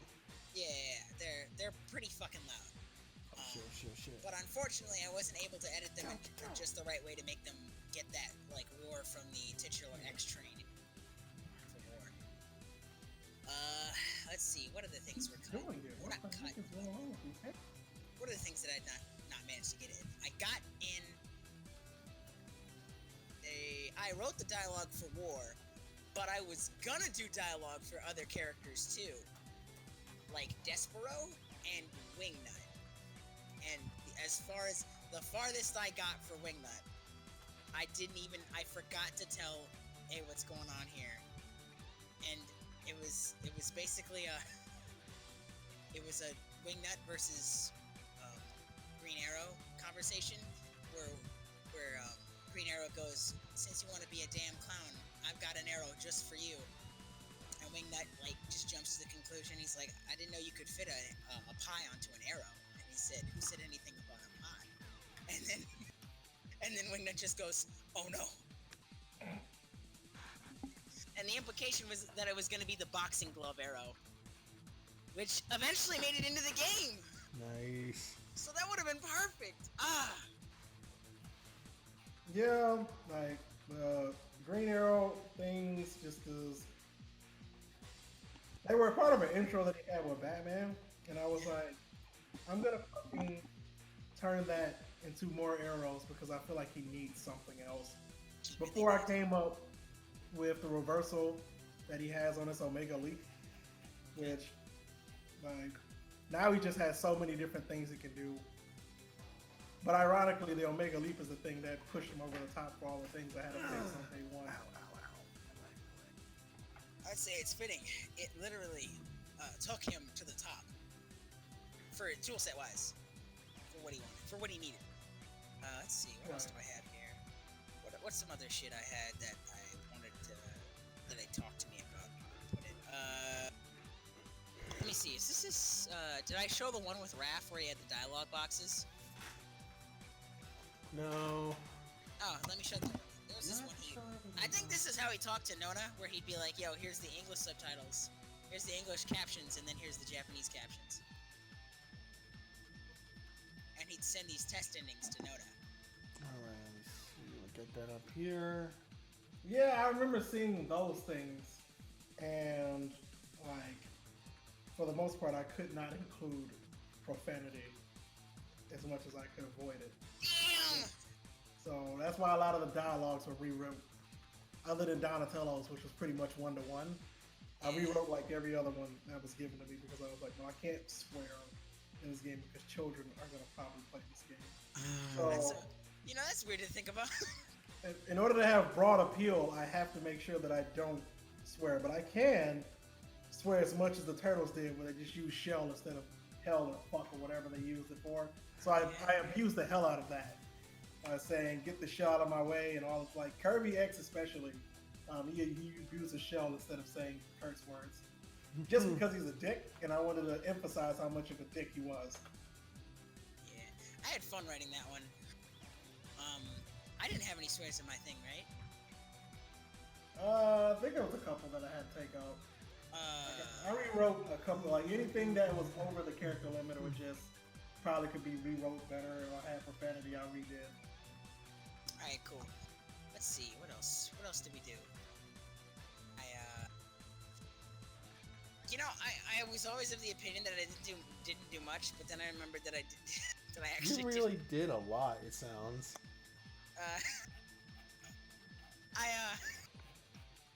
Don't be ashamed to take it in pride. You contributed a lot. I was gonna be like, oh well, I did like one thing for the nigga, and then I bounced, and then I was like, You really didn't, though. I really didn't. I'm glad I got to work on this with you. thanks for letting me like be a part of that. Actually, Well, I wanted as many people as possible to help with this game. Like, actually, there was a thing that was scrapped, and this was a big one What that I was just it? kind of relented shit. on. It's not that I had pushback on it. It's just by the time the game reached the end of its life cycle, it just didn't really make sense to do. I wanted everybody to announce a character winning. Like, if that was their main, I wanted them to announce their character winning just because that was something I could do. So right now, there's just Shock Dingo's voice, or Derek Dixon, as he's known also as, who is announces who wins or not. But Yeah. initially, when the game was in its early stages, I was like, I want, if you main this character, I want you to announce that they won. Like, I wanted to have like multiple randomized Oh, voices of saying a character won, I and I was, thought that would have been the coolest thing. But I actually, yeah, I remember that because you. I asked you, hey, if War wins with a perfect, can I like have a recording of me saying "fuck yeah"? I say, no. You wanted me to. I was like, can I just yell him saying, "Finally, you won"? Because he's like the shittiest character in Tournament Fighters. And you were like, yeah, go for it. And I'm like, yeah, and I never did. Oh wait, hang on a sec. yeah, so that was one of the things that just didn't happen. Oh my goodness. Wild. And I still want to kind of advocate for that. If there's another update to the game that happens in my lifetime, I would like that to be one of the things that are put in. Alright. Yeah. Alright. Well, let's look at the chat. Chat, you got questions? No, What's up? nothing yet, seems. Because honestly, you've been asking most of the questions I've had. With that in sync, you and I ate. One moment. I for some reason I can't hear you guys, except for a little bit. One moment. All right. Pulling the see you soon. high end. There we go. Alright. What else? What next? Chad, ask questions. Robo, you got anything else to in there? Oh, you know that. Admittedly, I don't have much on my brain at the moment. Oh, hey, Huh. here's a good one. So, hey, Kame, how do you feel about characters getting away with busted bullshit? Like, when is it acceptable and when is it not? I think when it's not acceptable is when it exploits something that was not supposed to happen in the game. Like the early Green Arrow combos. Initially, when you did the Omega Arrow that would freeze you in place, it's only supposed to happen once. But I found out that that wasn't working as intended when I saw a combo that had like 3 of them, and the character never fell down. And I was like, oh, okay, well I can't let that ride. Gotta fix that. Another one was when I think there was an issue with a couple characters that was basically. Oh right, there was a Rat King super bug where his super was not allow. I mean, his super was ignoring juggle rules, so it was allowing you to juggle his super off of any, like, no matter how many juggles you did, the super would always land. Holy So I had to fix shit. that. That's gone. And other than that, like there was a couple stun issues where like Raphael was doing a fuck ton of stun for no reason. There was one where Shredder was doing more damage on the super than he was supposed to. Like a lot of those kind of things I fixed. But at any of the other mix-ups and combos that people found and posted, I just let it rock because I was like, that's funny. A lot of my ideology of this game was to be serious but shitpost at the same time. So a lot of the things that are possible are because I willed it to be, and because I wanted it to be, and because I thought it was really fucking funny. So that was just pretty much it. Nice. Do you remember that one bug with Shredder where he could combo into his Omega knee multiple times over, regardless of how many Omegas were supposed to be stacked? The Omega bugs are probably the most notoriously frustrating things I dealt with in the life cycle of this game, now that I think about it, because For some reason, there was scenarios in which you didn't use Omega, like in which you weren't properly using Omega, so it would just let you do them forever, which led to Juggle Infinites that was being done by the boss and Chrome Dome, and I just could not figure out how the fuck it was happening until I finally isolated what was doing it, and then I fixed it. But it kind of reared its ugly head back because Despero, Chrome Dome, and April were using 2 of them when they're supposed to use 1. And when I fixed that, it broke the final boss, which I found out today, yesterday, I should say. The final boss was able to jug you to death because it wasn't using Omegas. And that is why the Omega mechanic was such a interesting thing that I put in place for this game that also was a pain in the ass. Like, honestly, it's very hard to be unique with fighting games these days, and that's just because there's so many. So the fact that I was able to carve out something that was not done to the capacity that I've done so allowed me to take advantage of this very, very empty neutral space. So I was like, what if there was a mechanic that rewarded you offensively, defensively, and in neutral, and all you had to do was just not get hit? Like, if you get the first attack, you got an Omega, and an Omega factor will let you do basically an EX move. And if you were about to perfect someone, because otherwise the only way to get Omega Supers is to have flashing health and the Omega factor, I was like, well, you know what? If you're about to perfect somebody, you can use an Omega Super there too, as long as you have an Omega factor. So it rewards you for beating someone's ass aggressively. It rewards you for sticking it out defensively and coming back. And it rewards you for having a fuck ton of patience and just not moving. So in all 3 scenarios that a fighting game naturally progresses to, you have this option that's going to be available to you, provided you don't do anything crazy. So with that in place, that was pretty much the crux of this entire game, of how I was going to make it stand out, how I was going to make it something that was going to be boast worthy, how I was going to be able to sell the idea of this game to people who would otherwise look at it as, well, oh, well, it's just 2 different sprites put together. That's not really interesting. But then you play it, and you're like, oh, fuck. Because all of this was tailored toward people who are probably now in their 30s, who grew up playing old 90s fighting games and the bullshit that came with it. But playing those games allowed you to have an amount of defense and capability toward learning how these things work that gives you an edge nowadays. Like, unless your reactions are not as good, which a lot of older players are dealing with, if you grew up playing these older games where a mistake just kills you outright, you find that in the newer games you get a lot more breaks that you don't make, if any at all. That's why you have top players like Daigo, who always do consistently well in newer fighting games. Even when he loses, he still does consistently well. It's because he was hardened in games where making a mistake could cost you the entire round, and in some cases, the entire match. I didn't want to lean too heavily in like the bullshit that ST has, for example, but I wanted to poke at it just a little bit so that ST players are like, oh, okay, I see some of the shit I like to do in this game. And Tournament Fighter players are like, oh, I see some of the shit I like to do in that game, in this game also. And even KOF players and SNK game players will be like, there's a little bit of shit that I like to do in this game. That's how you target a demographic without pandering, I find. Because even for newer players, supers are 1 button. You can't possibly fuck that up. So that's how I was going to appeal to newer players too. I mean, even I've been playing fighting games for years and I still fuck that up. Yeah. I'll put it like this: you don't misinput a super because you didn't get the motion to come out. Like, you don't have to do pretzel motion to do supers in this game. Oh my god! So you just do the motion. Thank God. Is there a way to put in a joke mode where you have to do pretzel motion to do War Siege?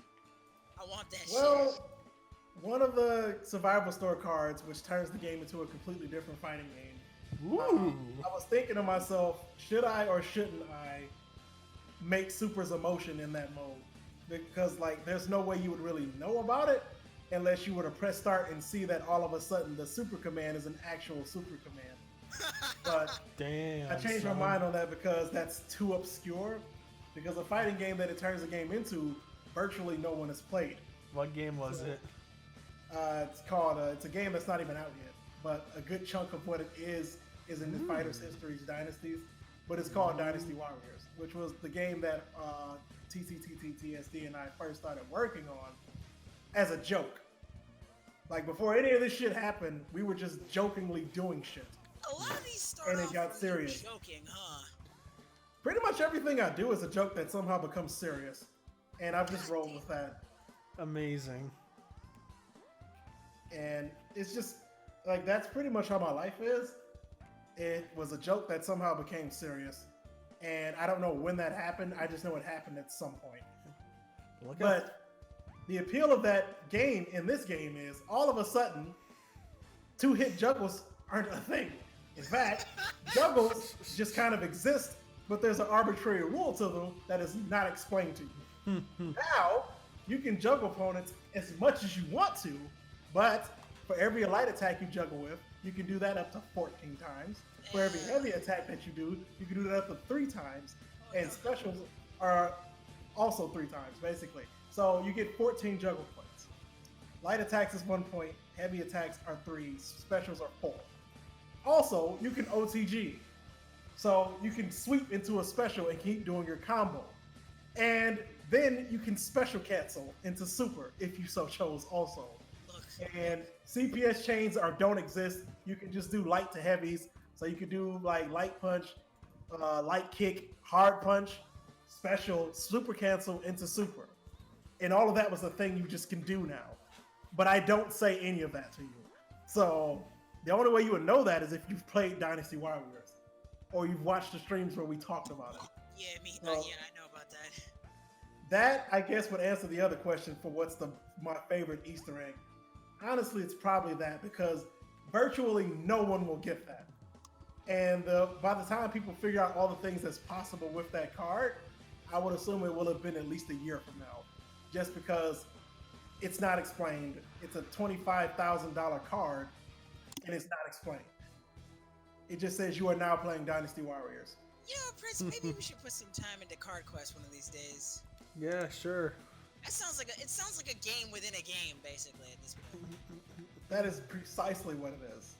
And the idea, I mean, it's been suggested to me to work in some kind of way to making Card Quest a 2-player thing. I haven't really figured out how I'm going to do that. I just know it's plausible. How high how many matches can you put into, is there like a set amount of Card Quest matches, or does this go infinitely? Yeah, infinitely. So every 5 matches, you go back to the store and all of your cards are reset, and the cards are randomized of what you can buy. So you get to enjoy this for 5 matches total. So it could be a number of things because there are over 100 cards in Card Quest. Yeah, but is it like an endless mode, or does this like have a set? Like, is there an end to this at some point? No, it doesn't end. Okay, cool. And also, it's the only way for you to find out what your secret colors are. And that's also technically another Easter egg, because it's not explained to you at all. You just go to the store and you buy something, and the lady at the store just gives you a bunch of arrows. And you can wager that it's a secret code, but I don't tell you where to do that. And I usually avoid the conversation when people ask. And I'm like, oh, you just input it somewhere in the game and something happens. I don't know. But fucking Ed Boon motherfucker. The thing about those is I decided to be nice right before release. I put in this little bit of code that when you make a purchase, you can see what that secret color is for about a second. And then you go back to the color you have. Damn. So if you make it to stage 25, you will find out what all of your colors are because there's 5 secret colors. And if you write them down, which you can do and I recommend, you'll know that that's how you pick that secret color. And you can use that secret color in every other mode but Card Quest. Fuck the battle log. I'm doing Card Quest for videos now. Shit. Right on. I'm gonna try and find all 5 secret colors for as many characters as I can. That's gonna be my quest. Shit. The thing about Card Quest is, since it is a survival mode, it starts off stupidly easy. Like you should be able to get your first 2 secret colors easily. right around the 3rd to the 5th is where things get a little challenging because the AI wakes up, Oh, a little? and no matter what you have the game set on, it will eventually get to the hardest that it's capable of. Around stage 25 is where it's at its hardest point. So once you do that, you're just kind of saying, I made it past stage 25, and I'm so good, I'm going to keep going to see how far I can get. That's where the leaderboard aspect was going to come into play, because I was like, well, how far can you get? Knowing that you only have to get to stage 25. God damn. Let's see. I can't wait to get back. Man, now I just want to get back to it. Yeah, really. Alright, so, how long have we been running, Prince? Let me check. According to OBS, we've been live for. Uh-oh, what's this? Oh, Just cut it off. what's going on here? Uh-oh. I think you just stopped the stream by accident. Uh-oh. Nah, it's still going. No, it's just, I don't know. Something's going weird in OBS. It's dropping a fuck ton of frames. Lucky. Actually, it just paused. Yeah. Error occurred while playing this content. Network error, please try again. Nah, it's all good in the hood. What the fuck? Why'd you do that to Dora? I don't know what's going else. on. Let me check the stream real quick. Craziest shit I've ever seen in my life. Try restarting OBS. Starting OBS. Uh-oh. Okay, we're back in business. No Nice. idea what that was. Yeah? Let's see, everything's looking stable now. But truly, I think we could end it right here unless we just want to have a few more minutes just bullshitting about whatever. Some final questions and then bullshitting. Sounds good to me. Final remarks, I guess. This game rules. That's really all I gotta say, because you've really been asking all the questions I had. I have had a wonderful time working on this, and I'm glad it's out there, and I'm glad that I got to play it and see it evolve. And thank you, and thank everyone who helped to make it real. Well, again, big thanks to everybody who's contributed to this. Oh my god. title. And I don't really know what this game would have been. I kind of know, but I don't know what this game would have been had none of that happened. Like, I was gonna make it happen regardless. Like, cause I tried to make a full game before using Yu Yu Hakusho characters, and it just didn't go anywhere. That was about 10 years ago, actually, to the day. That was 10 years ago. But I didn't know enough to do that like I do now. Like, now that I'm in a state where I know virtually everything there is to know about this engine, it put me in a position to make a game like this and to do so with the level of finesse that it has. And that's what ultimately influenced my decision to just stop after this, because I'm like, Yeah. I don't think I could do anything else that people are gonna look at me and say, yeah, that's even better. I've pushed this engine to as far as it can go. You cannot do anything else with this engine past what I've done. So at that point, I had no choice but to just stop. Like, I've reached the sun. If I go any further, I will burn up like Icarus.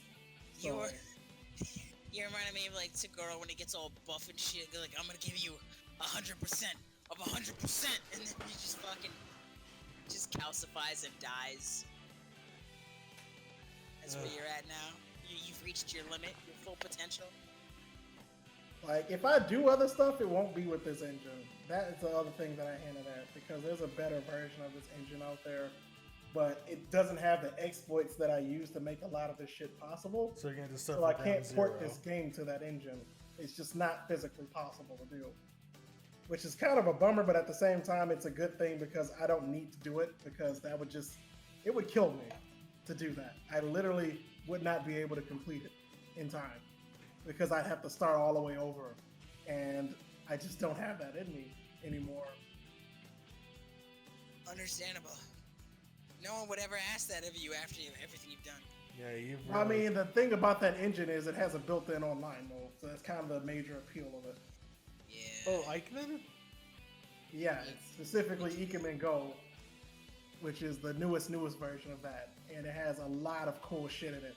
Like it has a built-in score mode, it has built-in guard break, built-in stun, and a whole bunch of other shit that I had to do on my own. So it just does that out the box, and it's really cool.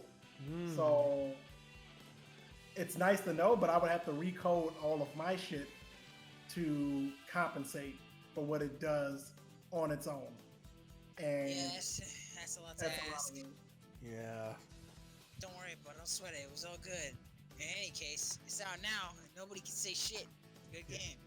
Yeah, you've climbed the mountain, you've stuck your flag in, and now you can say, "What up, bitch?" Alright, now that's enough dick sucking. Now let's get to the real shit. Who's your main, Kame? I don't have one. Fuck. I mean, I knew better considering than to he's ask the the fucking dev, he's creator. probably good with everyone. He likes Kirby, I know I that. kind of have to be. When I play Kirby, is usually when I'm playing a fucking counter play. Like, typically, if I don't just like, that's why I pick random. It's not me taunting people. It's just because it doesn't matter who I use. It's only when like people start beating me when I'm playing random that I start counter picking on purpose. Because I'm like, okay, you're doing pretty good, but now I'm gonna start showing you some shit that you're gonna have to deal with if you fight somebody who is actually a character specialist for your bad matchup. Yeah, that's what I expected. Let's see, what's another one? There, okay. Yeah. Alright then. In that case, I think we've asked just about all we can ask. Yeah. Again, do we just want to end it here, or do you just want to talk about random bullshit for like 10 Yeah, minutes? let's talk about random bullshit. Alright, so. Let's talk about Manhwa again. Nigga, no! Yeah. Aw. If you bring up fucking Manhwa one more time. What did you think I was gonna bring up about it? Well, you know, you're gonna bring up the fact that fucking Brian Battler calls. Heavy D and Lucky Black. Yeah, Black. I'm coming, Black.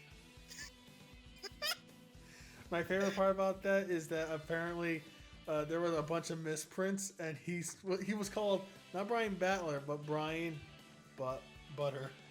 Brian Butler and Brian Butler. I think my favorite thing of those KOF comics, specifically from, alright, so like one group known as like Kwong's Creations or whatever, they handled 96 through 98, and they did a side series. That was like a bunch of like smaller character stories, KOF Special it was called, or just KOFS.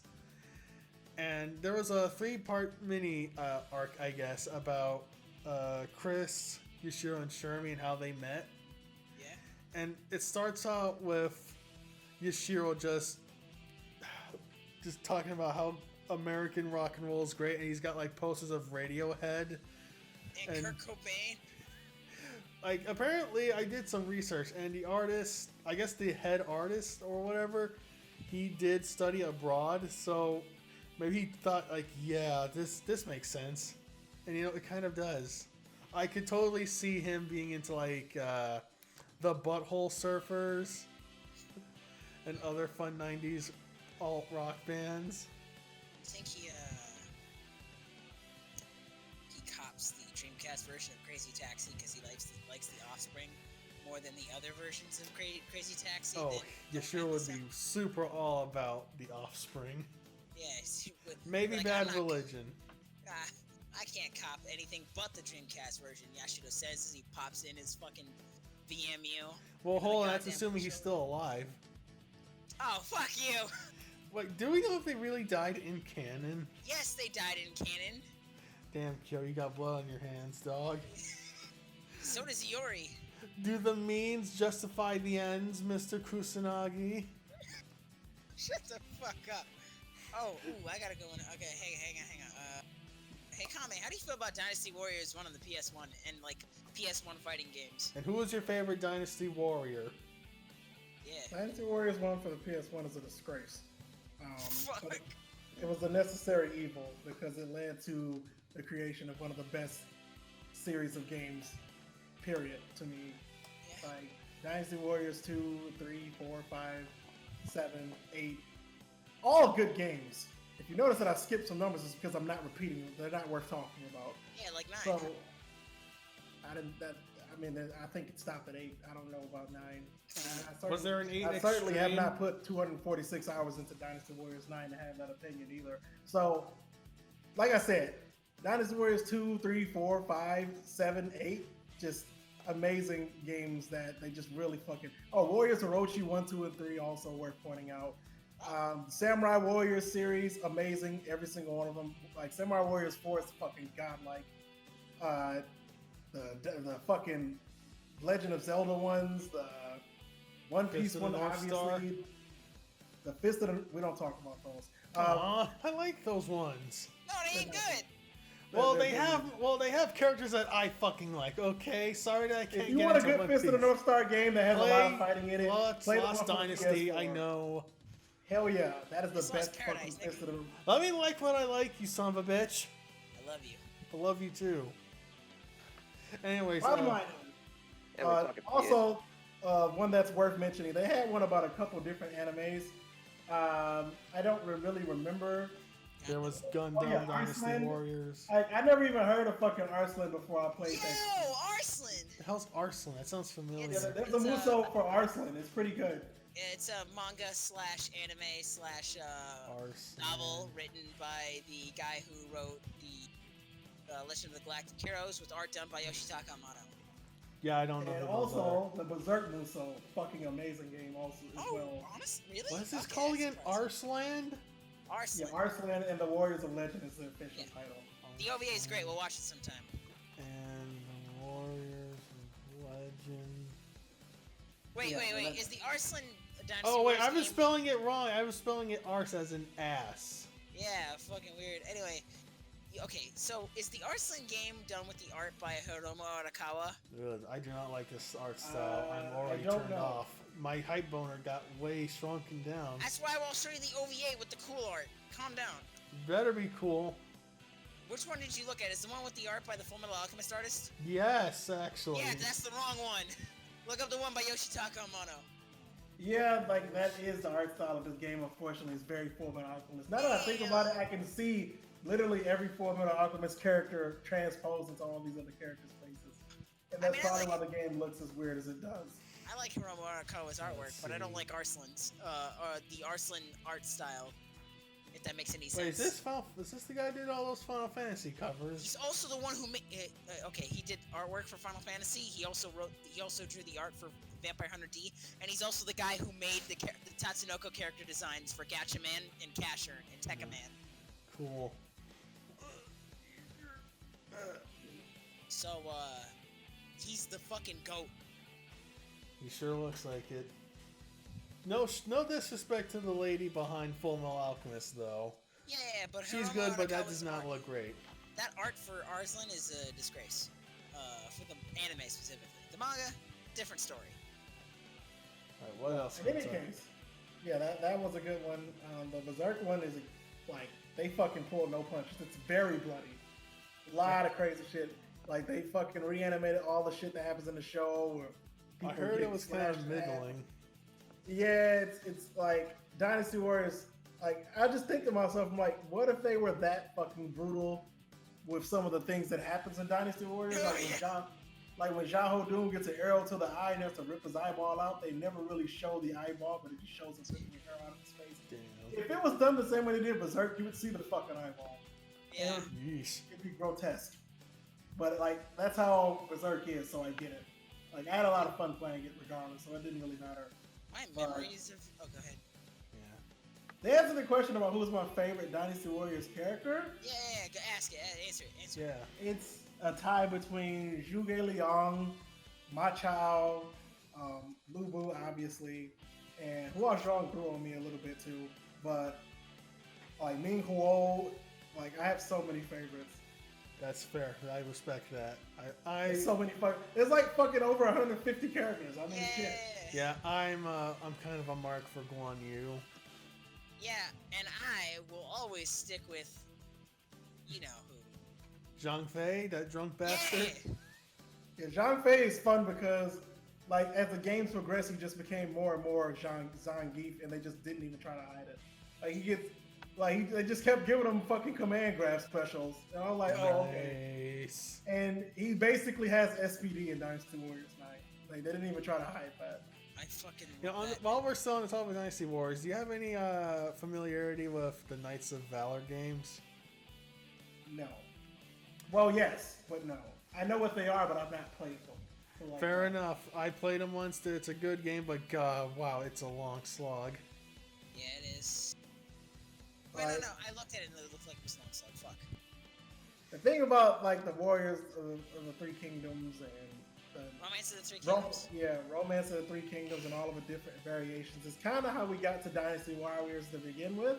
Yeah. Because of course that's Sango Fighter 2, which is based on the exact same historical and romance novel. And so we just slapped the fucking Dynasty Warrior character voices on them, and we just kind of went from there. And that led to a crossover because we put Ray McDougal and Mizoguchi in the game that's still not released, by the way. And that led to the crossover of Fighters History Dynasties. So when Dynasty Warriors finally gets released, it will be a prequel to when it should have been the first game to begin with. That's some Children of the Atom shit. Yeah. I still appreciate you putting in 2 Dragon Master characters, by the way. That was complete. Well, here's the thing about that. Jackie being in the game was completely out of the blue because we were playing Dragon Master for the first time, and I was like, you know, this Jackie guy is cool. I was like, if somebody rips this character, we'll fucking put him in our games. And then fucking 3 days later, someone private messaged me and gave me the ripped character, and I was like, oh, well, I guess we have to do this now, huh? Sick. And that's why Jackie got in the game. Jedi Ryan was because he's a fucking meme of a character. I mean, because that of his name name is and just nothing great. else. And I went through the process of ripping him myself because I said I want Jedi Ryan in this game.